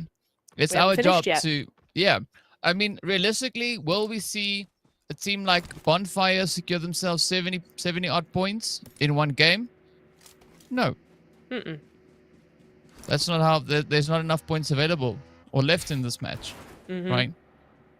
Can that 70 points come in across 2 games? Yeah, it can. Ooh. But look at the shifts, right? Go. It's still going to require quite a bit of work. And I mean, in order for something like that to happen, Galatasaray need to be taken out right now. Yep, immediately. Right? With no additional eliminations going to them.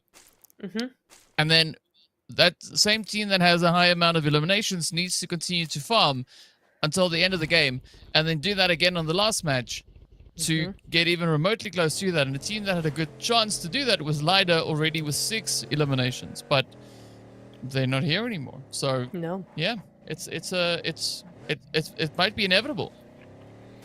It might indeed, especially when we're coming into this match with a 50-point gap once again, right? So it is looking more and more like we know who the champions are going to be, but like you said, we're not done yet. It's improbable, but it could still be likely, maybe, sort of. We just have to wait. Like we said, we can't do math, so we're not going to be the ones to tell you yes or no. We have people for that. So they will tell us once this the next game is done as well, once we finish 2 games. But we're still on Miramar. Let's not get ahead of ourselves here.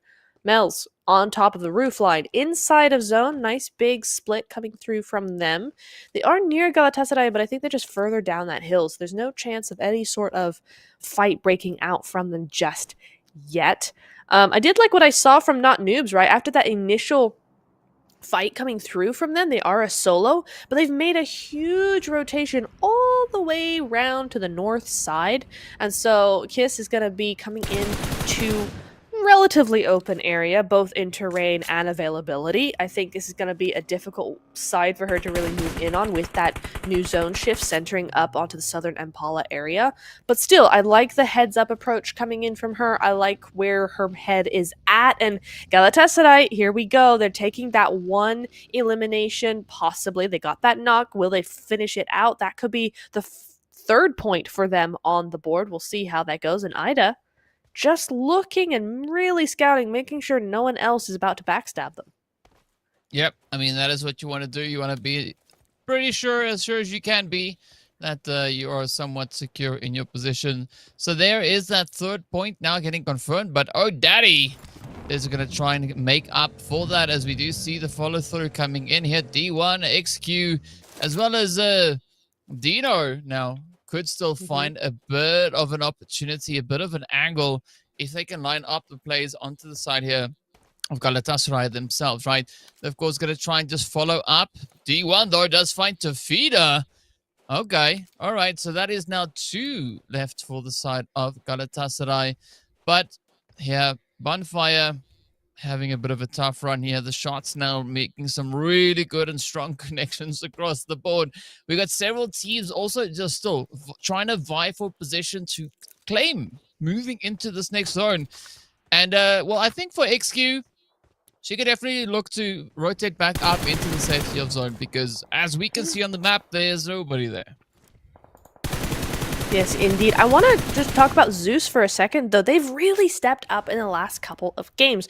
Again, it's something that I've been saying, is that strategy-wise, they seem to have a really good head on their shoulders. It's just they've not been able to convert that into points. Here, finally, we're starting to see those points come through for Zeus. 5 eliminations now. They're topping that elimination point leaderboard for this match at the moment. They still have a full squad, and they've got a decent position in zone. Finally, well, now the zone shifted, they're not in zone, but, you know, they're close enough, and it's a really good spot that they were in originally. So I like what I'm seeing coming out from them. It's been good to kind of watch that happen, where those points are starting to make sense for them. What doesn't make sense, though, is S2G. They're looking a little rough, a little worse for wear, let's say. And now, ooh, they're going duo in a buggy. That's very shootable.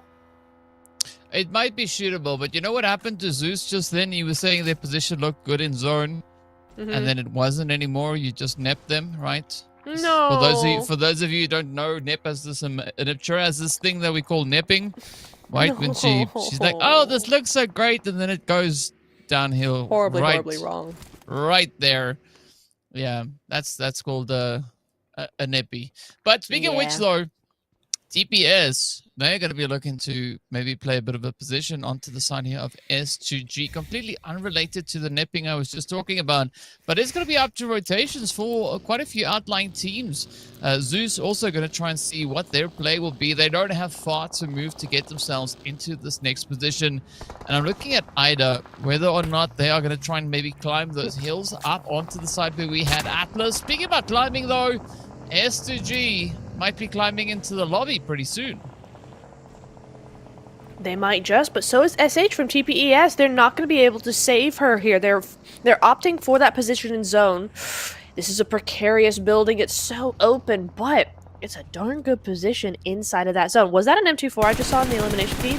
Please say it was. I love M24. It's my favorite weapon. Anyway, Fenerbahce. Ooh, so tunnel vision, so on that knock. You didn't see that wraparound coming through as AOR looking to do some work, but Fenerbahce holding on with that survivability we've been talking about all evening, DK. They are here to stay, and actually AOR decide to leave. Yeah, I mean, it's good play here by AOR, rather just getting the heck out of there. But what an approach here from Fenerbahce. Alicia's, though, beautiful spray, the conversion from one target to the next. Just absolutely on point, and I'm surprised that she actually had enough rounds to do that change up.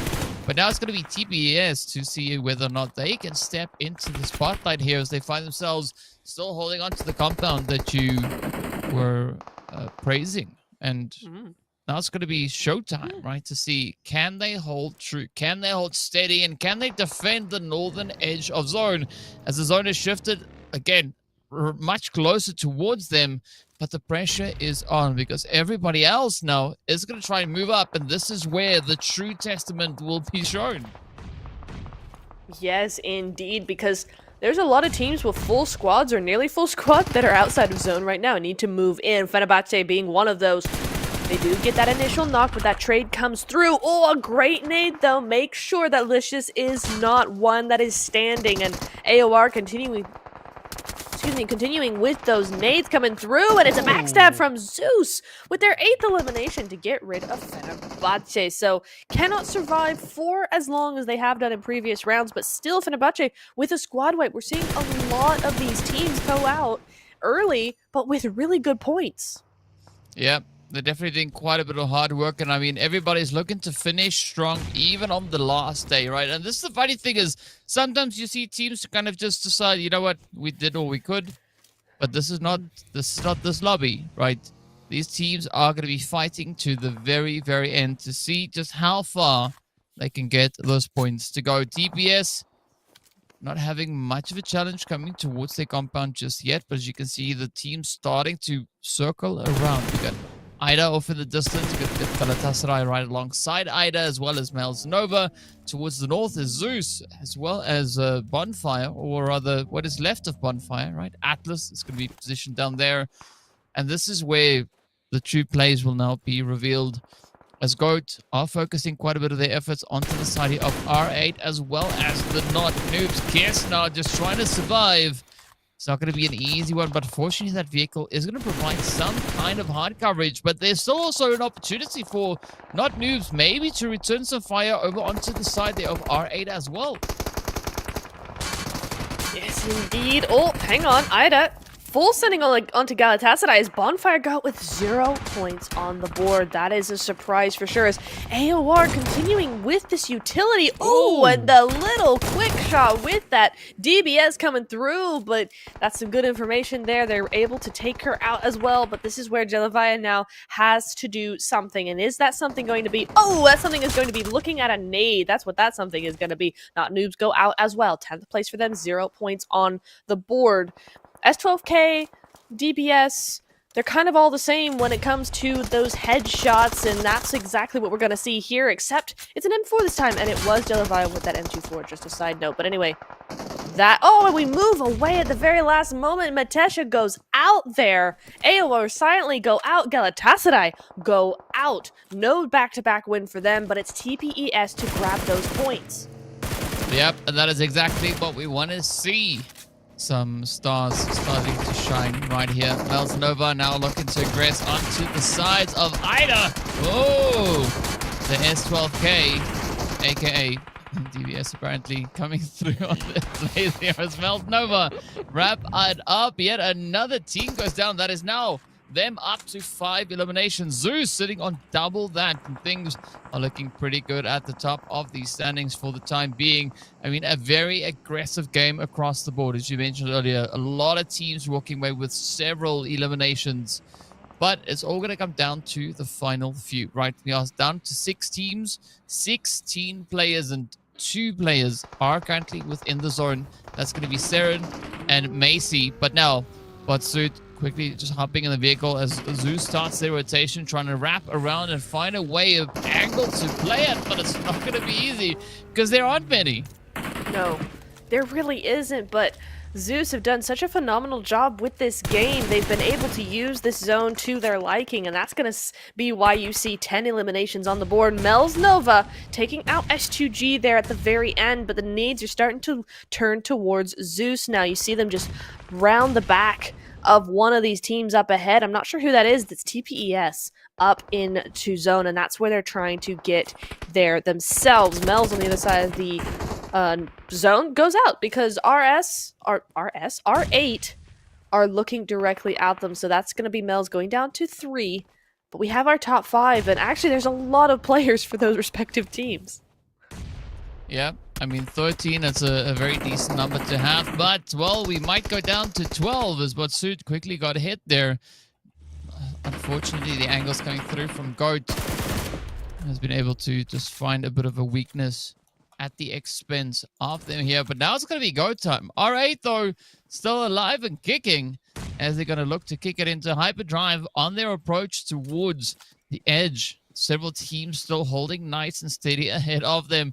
And I mean, things are looking pretty challenging right now. But as soon as that blue zone has closed up, everyone is essentially just sitting around the same table, just looking into each other's eyes and it's like, well, who's going to be the first one to go? You or me? Mm-hmm. It's very, very true here. Zeus trying to be that forward thinker, as is Leora. They're going to be the players to make the most moves at first here. Oh, Maisie just full head, just peeking out of that window. Could be quite an easy shot, but no, she's going to be moving elsewhere. Leora does get taken out. Molly from R8, the first to do that. Yagi looking straight at Kylie, though, and Kylie cannot afford to go down right here. She will not get res back up, most likely, with that zone moving in, right? And as I say that, she does go down. The zone is just too strong, and Yagi just snaking her way through the desert here, trying to get those eliminations, trying to get that angle as best she can. And luckily for her, it doesn't look like anybody else has sight on her or really wants to. You got R8 versus Mel's going down. Hasiko steals that point, though. Basud coming in for 14 eliminations. Yeah, Zeus, I mean, they've got some sparks starting to roll on in. It's getting a little bit overcast as well. But let's see who's going to be the one to clutch it out. Mel's looking good with 3. They're the only team with these high numbers now. Goat, though, they've been super active for a big majority of this game, but they don't have a single elimination yet, right? They've caused quite a bit of damage, but not converted any of those damage. Wow. But instead, they themselves will get converted into elims, and that is Zeus now up to 15. There's only a handful of players standing between Zeus and their potential winner chicken dinner. XQ going to be keeping it nice and concise up on the edge as they start to strafe and push on forward. R8 goes down, and now it is Mel's Nova and Zeus to fight it out to see who will be walking away with that winner chicken dinner. It is going to be absolute crazy angles that we are looking at right here. I mean, this is tough, right? But it's great for both of these teams because this would definitely boost anything and everything that they could have had up until this point. And it's also going to be one of these two teams' first chicken in the finals. It is indeed. This is exactly what we wanted to see from both these teams. We knew they had it in them. If Mel's win, that's a decent win. 8 eliminations plus the 10 points. Well, really, it's going to be 10 eliminations most likely, right?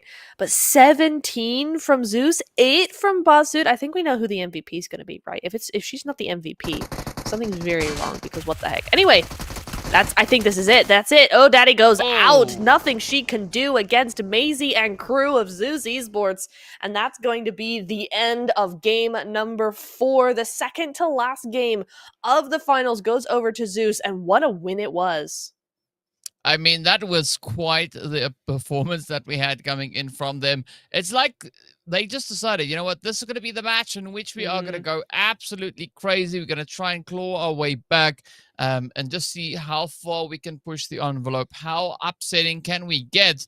I mean, what a bounce that is, right? Because if we look back at game number 3, they came in with 2 points, right? That's it.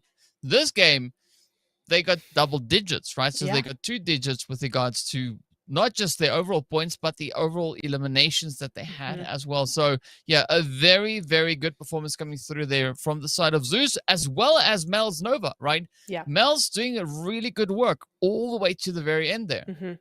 No, they really, really did. And I think Galatasaray are very lucky that that kind of game was done by Zeus and not by one of the other teams that could have a chance at contending them, right? That's exactly the kind of game that we were talking about. But for Lighter, for the Wildcats, for OOC, for any of those top 4, top 5 teams, that's what we wanted to see from them. But instead, it's Zeus who pick up that torch and go forward in triumph. 19 eliminations going through there. That is a 29-point game, and that surely has to put them way up on those leaderboards. It has to. I mean, of course, looking at where they came from, right? They were set. Well, they're not going to be all too high up, but they're going to be higher up than they were, right? So either which way, it's going to bode quite well for them. I think they'll be having around about 60 odd points once they finish here. Goodness.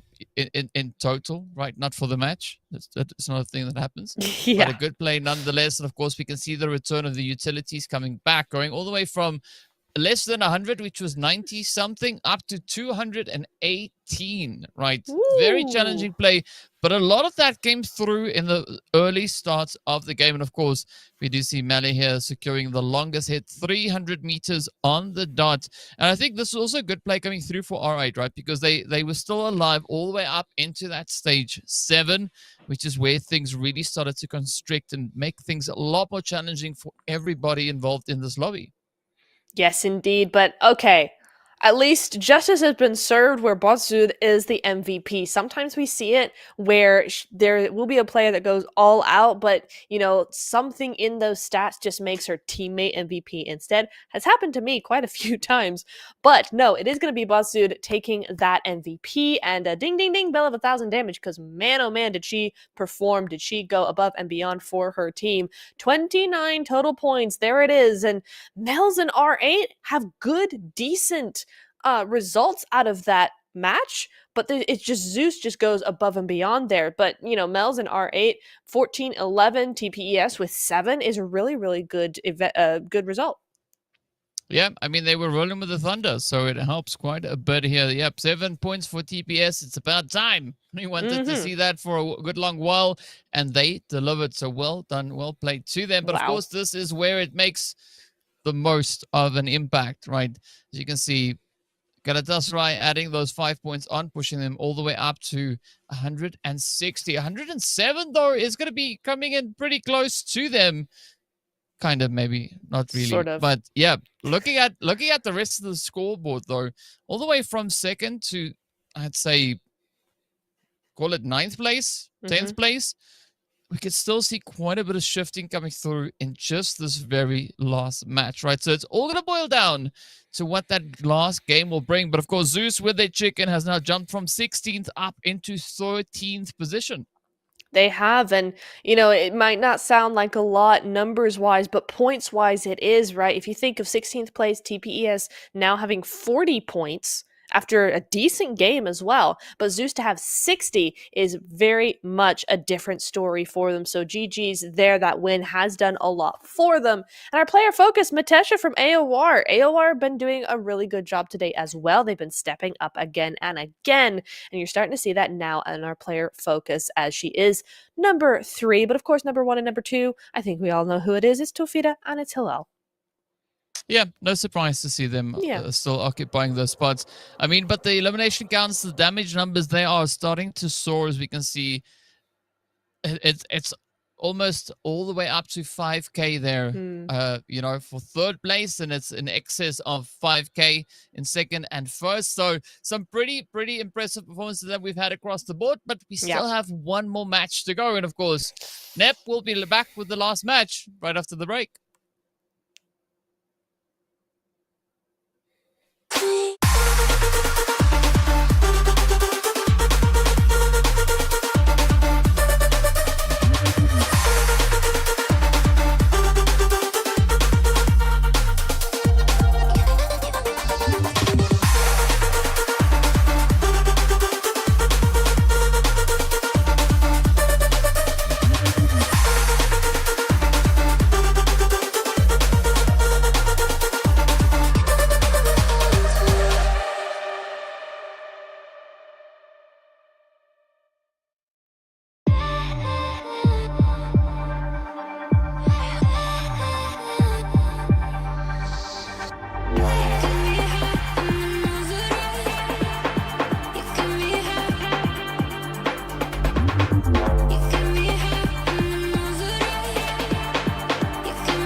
Welcome back, everybody. For the final time here, we're going to be going into our final game of the finals. There's a lot of finality going on here, DK, as we go into Erangel very, very shortly.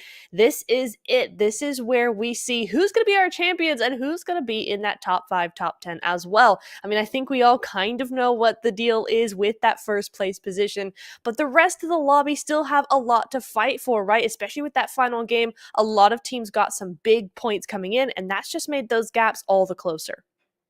Yeah, I mean, first place, let's be real about it, it's probably been secured, right? Yeah. I don't see anybody getting 53 plus points in one game. Nah. Right? Not a Maybe chance. back when PUBG just came out and we were also curious about how things are going to work. Sure. Right? Sure. But those days are long gone.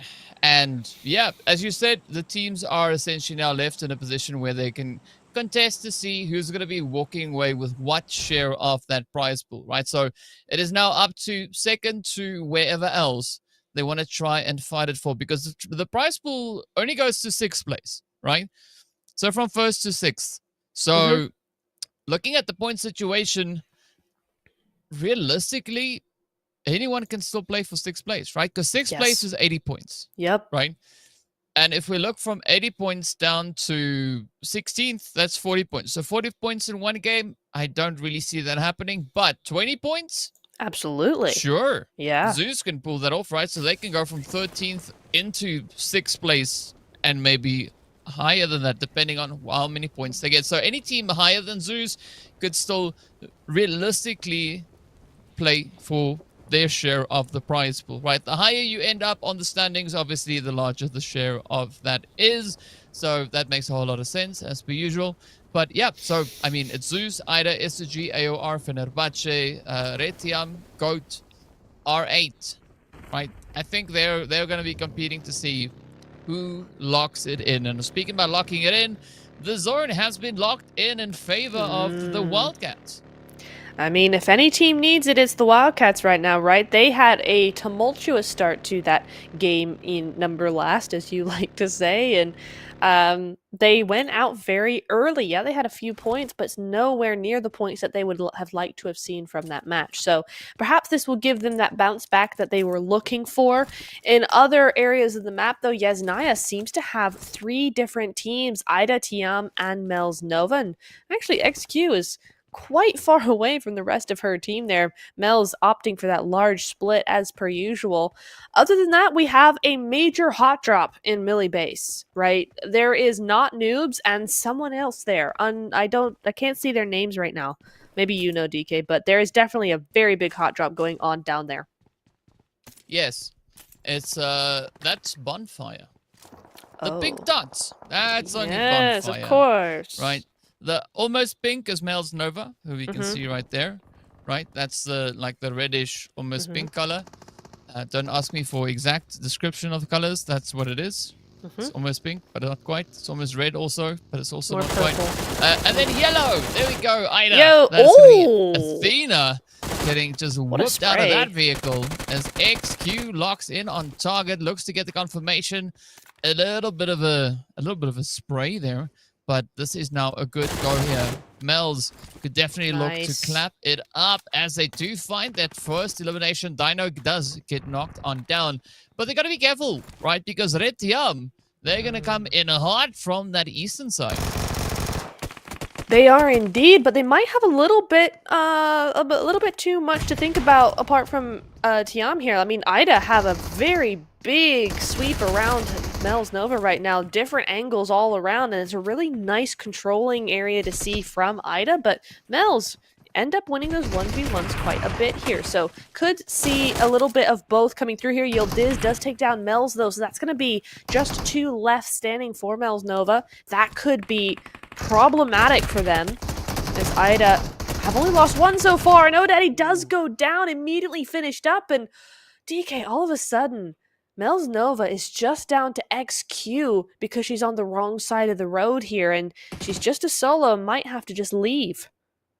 Well, you say wrong side, I say right side. Right side, the correct side, the surviving side of the road. And I mean, we do see that third party now rolling up as well. So that is going to be Red Tiam looking to apply a little bit of pressure, coming in hard on the side there of Ida. And as we jump back down to the South Sea, there's those lovely little pink specks as well, as we do see purple now just getting traded on down. Hannah, though, gets spotted. Down they go. So the element of surprise is no longer in favor of the Red Tiam. But the push is going to come in here over on towards that melee base, as Not Noobs look to just, regain quite a bit of their territory. Pinky went out cycling. Or that's not Pinky, that's a Kiss, right? Kiss went biking. Sure, right? You got to keep that, got to keep fit. Got to keep that heart rate up there. Sure, let's go for it. But how's that going to apply to what's happening over into boot camp, into melee base? Boot camp, he says, which is kind of a boot camp, right? That mill base being very hot and sweaty over there, just like the jungle. But Mel's Nova, XQ, she's not backing down here. And now she's trying to third party as Tiam and Ida go head to head here. Kawhi picking up the first elimination with a DBS. And she might want to now think about moving away from this perspective. I mean, she's got 173 meters to go, right? I mean, it would be a good opportunity to just get out of there and move forward as a solo, but she does not seem intent on doing so. Yeah, it's an interesting play, though. I mean, we got to commend the efforts, right? They're going to try and keep the team in the fight as long as they possibly can. But hopefully that is going to be something that pays off for them. Of course, it does seem like XQ is going to be trying to just put quite a bit of distance in between themselves and the angles there, as we do say goodbye to Ida. That is them done and dusted. They've done all they can. They add 3 points to their overall tally of 61. You can do the math and figure it out. But 65. We'll continue to see. Sure. We'll see where these teams get themselves towards. If you ever wanted to buy Neptune or something for her birthday or for Christmas, buy her a calculator, please. Honestly, yeah, I could really use one. But hey, hang on, NX77. She's got my car skin. She's got the coupe, and it's in the same color as mine as well. So GG's, great minds think alike. Very nicely done there. She's gonna use it to just roll over her enemies there, and try and get to Pinky, who is feeling the side effects of the zone, that's for sure, and also for Bonfire's bullets, I think. But we'll see how they can manage to get this one back. 2,000 meters to get to zone. This is not ideal for either of these teams. I think both of them were kind of betting on the zone, continuing what it's been doing in Erangel before, right? Where it's like kind of on both sides of the island and the mainland. A little bit longer than this, but the zone is not going to be nice to them this time around for this final match. And so they've got to be very, very quick with how they play this. Yeah, they're going to have to do exactly that. But now it's going to be up in the radar tower where all the pressure is going to look to kind of end the plays here. See, the DBS now in hand here of M77. Oh, cheeky hit. One down. Few more to go. Oh, there we go. 2 down. Needs to get that final few plays. 1 player. And then it could be a full squad wipe. So let's see if N77 is going to be able to get the job done quickly. Just trying to dip out, heal up, and then continue the fight. As the molly now comes in ablazing. Oh, the play is close. The DBS is there. But unfortunately, it is not going to work out. But a very valiant effort being applied. A really, really good job from Not Noobs. They tried their best there, but in the end, I think the zone just got to them a little too much. And that's going to be them with 2 points going on out. That's all they can do here. As we look to OOC, a little bit higher on that leaderboard, a little bit more to lose, a little bit more to play with as well in this final game. Getting their vehicle shot up by an unknown source. Perhaps that source is Galatasaray. I wouldn't put it past them. They are the type to do that sort of annoying play where it's like, yeah, we can't see you. Maybe you're slightly out of render distance, but we do see your vehicle. And so, you know what? Those tires are ours now. I mean, they got to retire the vehicles somehow, right? But here we go. As Bonfire now has to go a long, long way, as you mentioned before, over 2 kilometers to get themselves back up in towards that zone. And I could hear you rolling your eyes, even though you were on mute. But yes, here we are. R8 up at the crash side. I think this is an interesting spot, though. Are they going to commit to it? Are they going to hang around here, Nip, or what would the play be? It is an interesting one. Yeah, it's very central. I could see this being very much a controlling play from them if they so chose. The only problem with it in my eyes is that it's very, very open. And so it'd be quite easy for teams to kind of move over to you. You also don't have that many sight lines directly around you, so it's not like you can see them coming very easily. We might see a test of how this could go, though, as TPES move into their vicinity here. OOC are looking more down to the south, so they're not going to be really a problem for R8 right this second, but TPES, they could pose some problems. Yep, they definitely could. But let's see what their decision is going to be, because they are heading a little bit further over on towards the east there. So Mels Nova can receive a little bit of company potentially, depending on how the rotations go, but doesn't seem like they are going to be all to face just yet. I am looking over on towards S2G and the Wildcats up in towards South George. Very close proximity to each other, just holding on either sides of the bridge. In the meanwhile, it is going to be Goat, though, getting right down to business towards the container yard.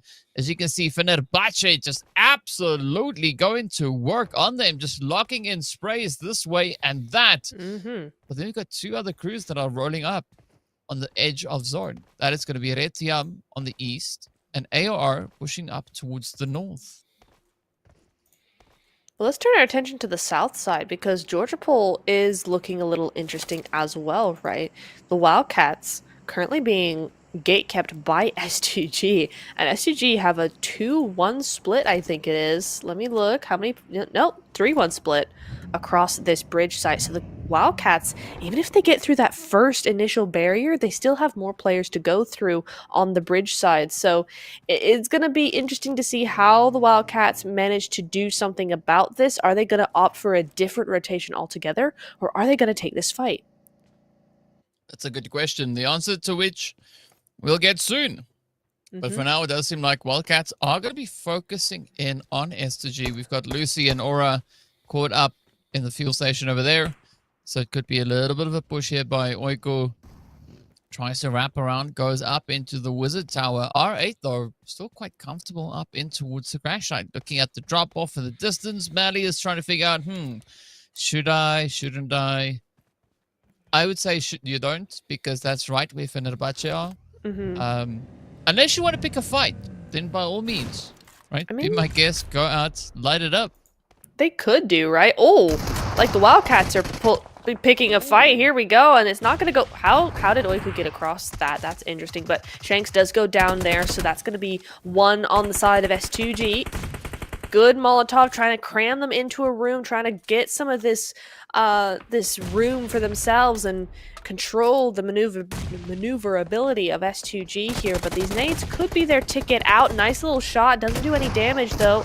Sneaks around the corner. Lucy's up next. Oh, and she gets it. Melzy goes on down. That car is doing something. And Oiku on the outside trying her best to do something. Goat is in the background, though. They could play a mean third party to this.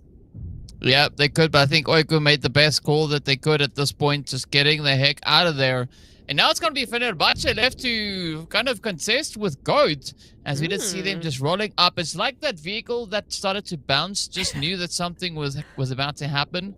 I think that was a warning sign. Must have been. But we can see a few more teams finding a bit of difficulty. Well, I said Fenerbahce, but I actually meant the Wildcats. Fenerbahce, they were also getting down to business, as we can see them now claiming their third elimination, just helping a few teams back into the lobby, doing the sensible thing, right? Very respectable.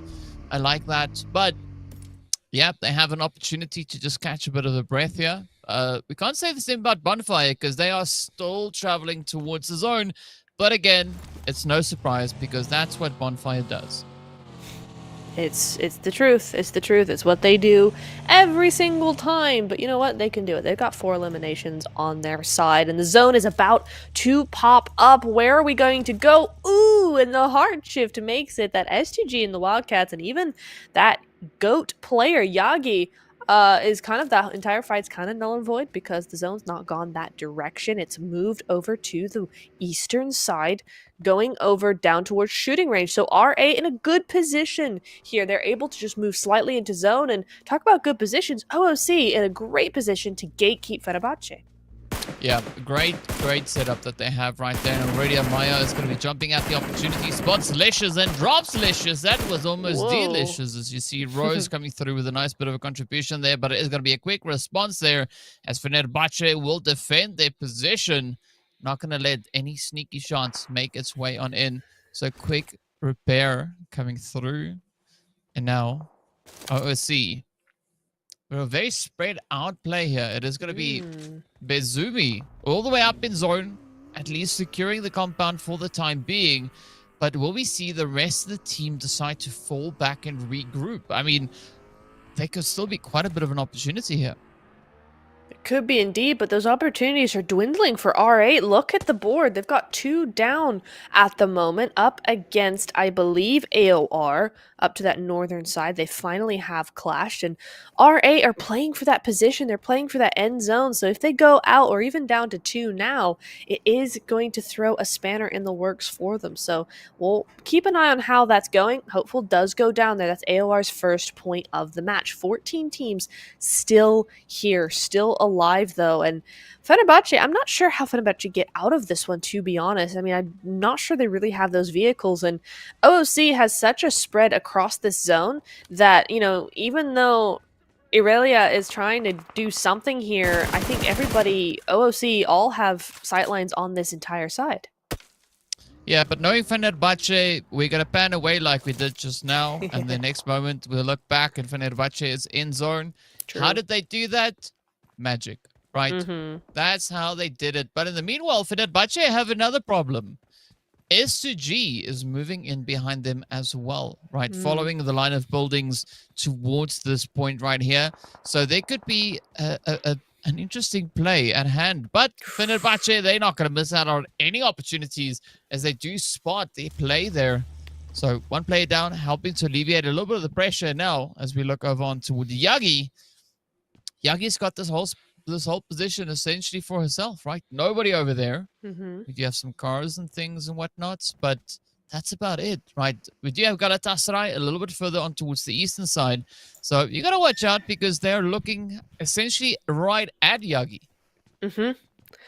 Yeah, they are. It makes it very difficult for Yagi to do anything. I think she could probably sneak over into Ruins, right? Go right up over Everest and back behind into that Ruins area and just sneak through the water as a solo. But that is going to be difficult, particularly when the Wildcats are moving up right behind her. I think they've just taken a right turn over towards Everest, but still, there is going to be something going on over there. And AOR have taken control of what was R8's. I mean, R8 just down to a duo in a small area in this shack. And they're going to just hold on out there. TPES as well, looking in a really strong position. Oh, but this way Fenerbahce needs to watch it. You're talking about Galatasaray just shooting at the tires. Well, they're going a little bit further than that now. They've spotted players as well. So, yeah, Fenerbahce needs to be very, very cautious. I mean, Fenerbahce is right behind the camera, right behind the view that we are looking at here by Galatasaray. So, they're right on the edge of the blue over on the western side. So, yeah, Galatasaray, they've got the line of sight that they need to just be an absolute menace at this point. S2G also going to be continuing on with their play as they've got, well, one half of their team, I'd say, down on towards the side there of R8. And that is not the spot that you want to be in. The rest of the team a little bit further up towards the north as they continue to look to play for a bit of that peace and tranquility, at least for the time being. But now it's going to be go time because everybody is going to look to just move in towards the zone, right? The Red Tiam coming in from the eastern side, Fenerbahce, OOC, S2G, AOR, everybody else over on towards the west and the south. Yeah, it's about to get very, very busy. Lighter as well made good use of the distractions going on everywhere else to actually move across the bridge behind Galatasaray, and now they occupy that southern side. They're not in zone yet. Zeus aren't either, who are right next to them, but still, they have a good portion and a good entrance into zone if they're quick, because Galatasaray now looking to chase Fenerbahce into zone and spread out as well over that southern side. So they're going to have to be very, very careful here. On the side of Fenerbahce, you do see OOC being able to knock one. So Fenerbahce are going to be up as 3. I think there's no way they're going to be able to get that knock, except wait, I think she might be in a vehicle here, but maybe not for long, as now Galatasaray able to take some shots over onto Barbie and her car. Oh, yeah, this is not going to be good though. Barbie can only survive so long, and the shots making some meaningful connections as Lina reaches in from atop the hill.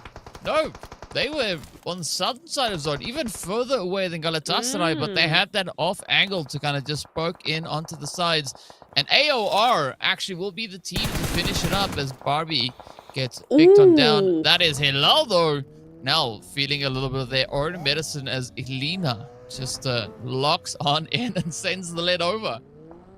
Goodness me, yeah, Galatasaray just kind of chilling with this one. There's no need for them to go all out here, and you kind of do see that, right? They're playing this quite, you know, they're always being in zone. They're not being passive, but they are not being the powerhouse that we have seen certainly in day one. So they're taking this in their stride. They're kind of just chilling, having a little bit of fun with this game.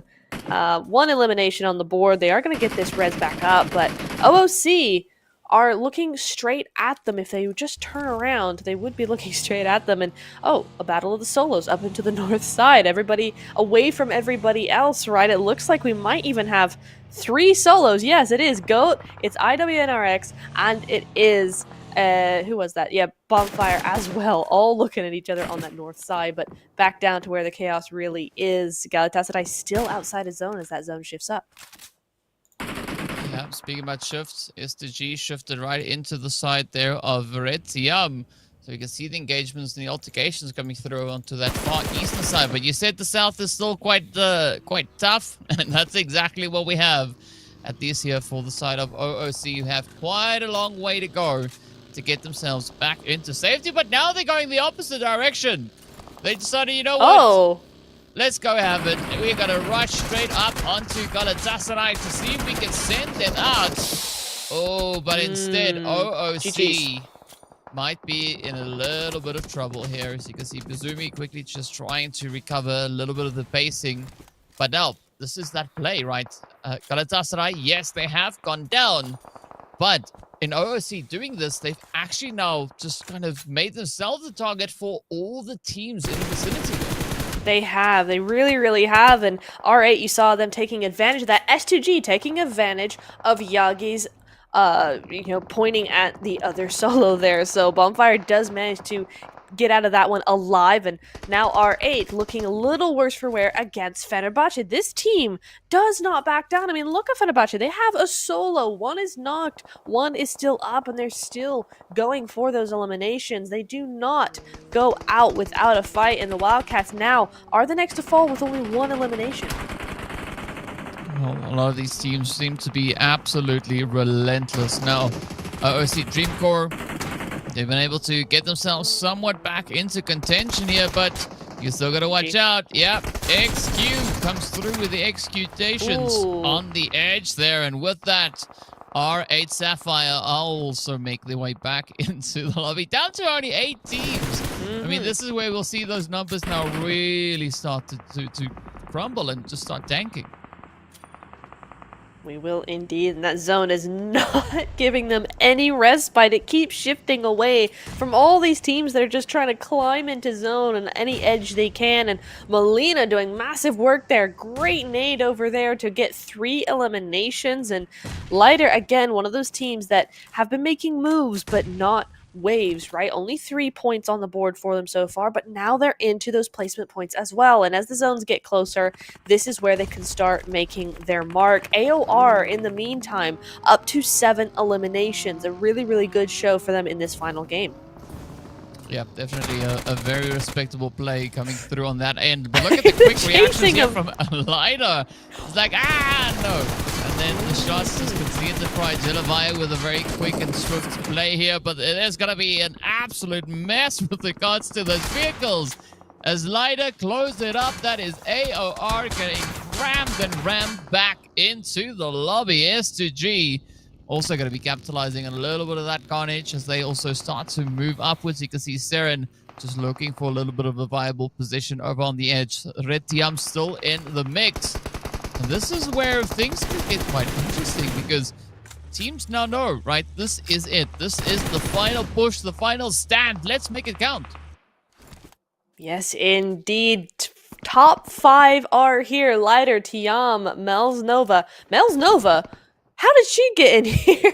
XQ has survived from that initial fight all the way in Yasnaya, what seems like years ago. And here she is in the top 5 coming through here. TPES have a full squad still in these final matches, being able to do a lot of work here. And of course, S2G as that solo just hanging on there as well. So a very, very even space, I think, for these teams. A 2v3, v1, v4, v1. I mean, TPS obviously have that advantage, but they're not in zone right now. In fact, Red Tiam, with their 3 players up, are the only ones properly in zone here.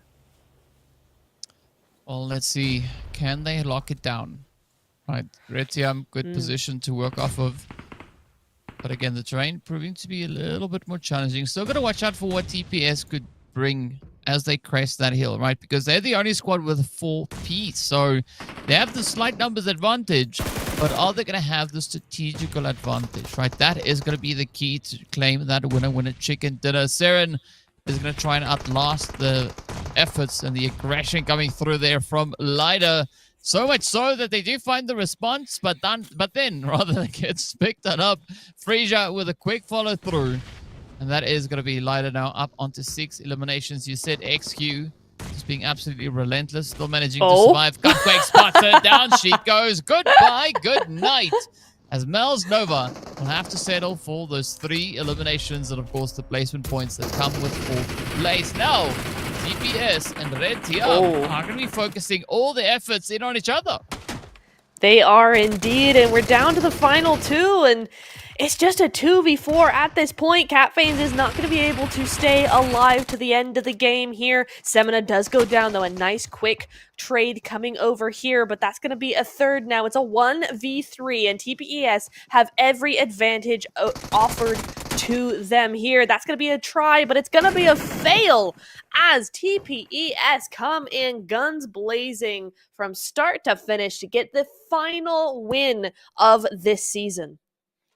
Yep, well done, well played. What a way to close it off. I mean, we've looked at a plethora of matches, right? The teams have played so much all the way from week number 1, but they played even more before that, right? In the qualifiers. So many games that these teams have just continued to keep that pacing going. And what a phenomenal way to close it all out, right? The final game coming through. I mean, Galatasaray also, trying a few things there, having a bit of fun out on the battlefield, because why not, right? If they go down early, it's okay. It's okay. Yeah. They don't necessarily need points at this stage. So I think all the other teams that really had to put focus in on securing points, they did exactly that coming into this last match. And that's why we had such a competitive game coming in here. We did. We really did. And it is... It's going to be interesting to see that leaderboard.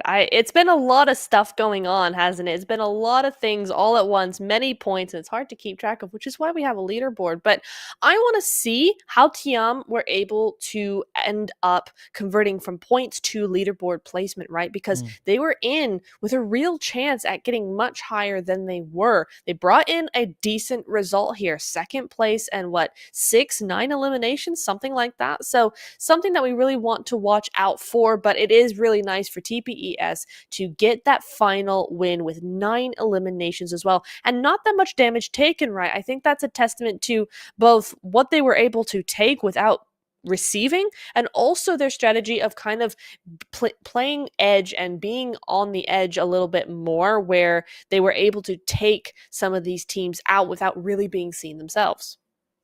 Yeah, and I mean, that's kind of the play that you need to try and make. And speaking about taking teams out without getting seen, that's exactly what Aura did here from S to Mm-hmm. G. 321 meters away. So a nice little bit of a reach getting poked at there. Again, a very decent usage of the utilities, but it makes sense looking at how excessively the smokes and grenades were used, especially moving into these last few stages, right? When the zone is tough, the utility usage goes up quite a bit. But again, the health is respectable. It's not too high. It shows the just pure pacing that we had coming through. And speaking about pacing, of course, a big pace has been brought up here by Jedivaya, coming through with those 4 eliminations and nearly 600 damage. Yeah, very nice run for her as well. MVP to end off the evening. She was number 3 in our player focus before this game as well. This will have solidified her position as well as that. But AOR continued to do some really good work. Did they get top 5? No, they haven't really all evening, but they continue to really put those points in. 8 eliminations for this game. So a really, really good job from them. But as we look at the match rankings, TPES going home with 19 points there. Tiam and Lighter both with 11 is a really, really good result. Yep, no, definitely is, and it's all going to boil down to what what these last few points will mean for the teams, right? As we know, Lida came into the match that at second, Mm-hmm. so it just strengthens their overall positioning. With Yeah. that, we know OOC was right behind them, trailing by 13 points. So the 3 points, I don't think it's going to be too much of a bother. Retiam, though, 11 points. That is going to put them up a considerable bit with regards to points, but we'll have to see exactly what that final sheet brings on in. Yes, we will. And I think I'm hearing in my ear we are going to be seeing our champions up on the board right now. And it is no surprise. It is Galatasaray coming in at that number 1 spot. Another win. They've defended their title successfully, DK. They are our champions for season 4. Yeah, and a big congratulations going out to them. And of course, I mean, these girls are absolute beasts, They right? are. In the best possible way. And I stick to what I said. If I see them in the lobby, I'm leaving. I'm sorry, but like there's just no chance for me whatsoever. But looking at these points, a very respectable game has been put up by not only them but everyone in the lobby, right? Mm-hmm. Look at this. I mean, Lida finishing with those 2 chicken dinners. We got Bonfire coming in with 2 chickens, Wildcats with 1, R8 coming through with 2. But as we know, right, the prize pool only extends so far. So Yes. Retiam, they've managed to get themselves in the money, right? Yes. To get themselves a share of that prize pool. So an amazing job. Well done. But you got to give it out to these teams, right? We've been seeing such a roller coaster of games, right? Coming all the way from week 1. Like some teams step up, then another one steps up, and then everybody was just going absolutely crazy. But it's good to see the overall turnout, just how all of this has then come to a conclusion. I mean, I think some very well-deserved positions on these standings. There are indeed. And OOC coming through in the top 3 in 3rd place with 0 wins is an incredible feat considering what kind of work they were being made to do by all these other teams, right? It's been Yep. a battle to even get as far as top 5, top 8 even. So OOC coming in with 0 wins on under their belt, but 97 total points is insane. So a big GG's going over to them specifically. And yeah, it's very, very well played by all of these teams, right? I mean, they fought so hard to even get to finals. It's been a long road these last 3 weeks, and all of these teams have done themselves very, very proud. They've all played very, very well. I think it's more about what they were allowed to do versus what they could do. Yeah, I mean, they did what they could within what was available and capable to them at that point, right? But I think still some very respectable gameplay that was brought to the foreground here. And of course, we got to give it up to our top 3 performers across the finals: Tofida, Hilal, as well as Matesha, and some pretty dang impressive numbers that they've brought in for their respective teams. And of course, it extends beyond that, right? Because we've got not only 3 players, we've got a few more that have also brought in quite a few impressive plays. So yeah, I think this is, it's worth saying that there was quite a bit of a play, quite a bit of an angle that we saw from all these ladies. I mean, We saw Milena as well from Lida also bring in quite a bit of performance. Amaya, Rose, Alem, Purple, right? Yes. Several of these ladies, they just popped off. They were an absolute nuisance to the opposing players on the battlefield, but we love to see that.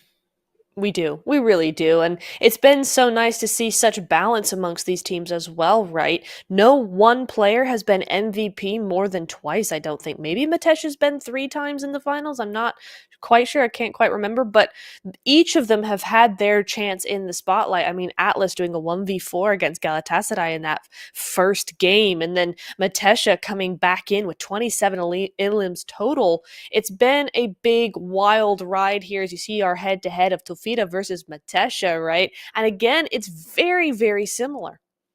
Yeah. I mean, Matesha has brought in quite a bit of a contribution to the team, right? I mean, yes, putting things into perspective, Galatasaray, all their players in general performed quite heavily and aggressively, so it makes sense, right? But still, looking at Matesha, really good strategy coming in there. And of course, we can't forget about Jelevaya as well, right? Jelevaya got the MVP in the last match, also really contributing to the overall performance that we saw come through from the team. So I think some very respectable numbers being brought to show here by all these ladies. And I mean, they can know with absolute certainty that if I see them in the lobby, I'm leaving. That's it. Because I know I don't stand a chance. Right? That's just it. I just accept it for what it is. But yeah, I mean, a very respectable few games that we've had. The teams have been playing phenomenally, and I like the progression that we are seeing here, coming through all the way from season 1 to season 2 to mid-season to season 3, all the way up into season 4. Things are sticking, right? These ladies are becoming scary. Yes. Well, not becoming scary. They've been scary for a good long while now, but it's almost nightmare invoking, and I like it. I think we all like it. We all love to see it. But DK, that is the end. We have our champions. We've gone through 3 weeks of PMEWL Season 4. Massive congratulations to everybody who has played and made it to the finals. You all worked so hard. I cannot believe being in this kind of lobby. But it is time to end now. Thank you so much, DK, for being with me on this one. Thank you to you at home for watching. And we will see you in season number 5. Thank you so much and have a great night.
Bye.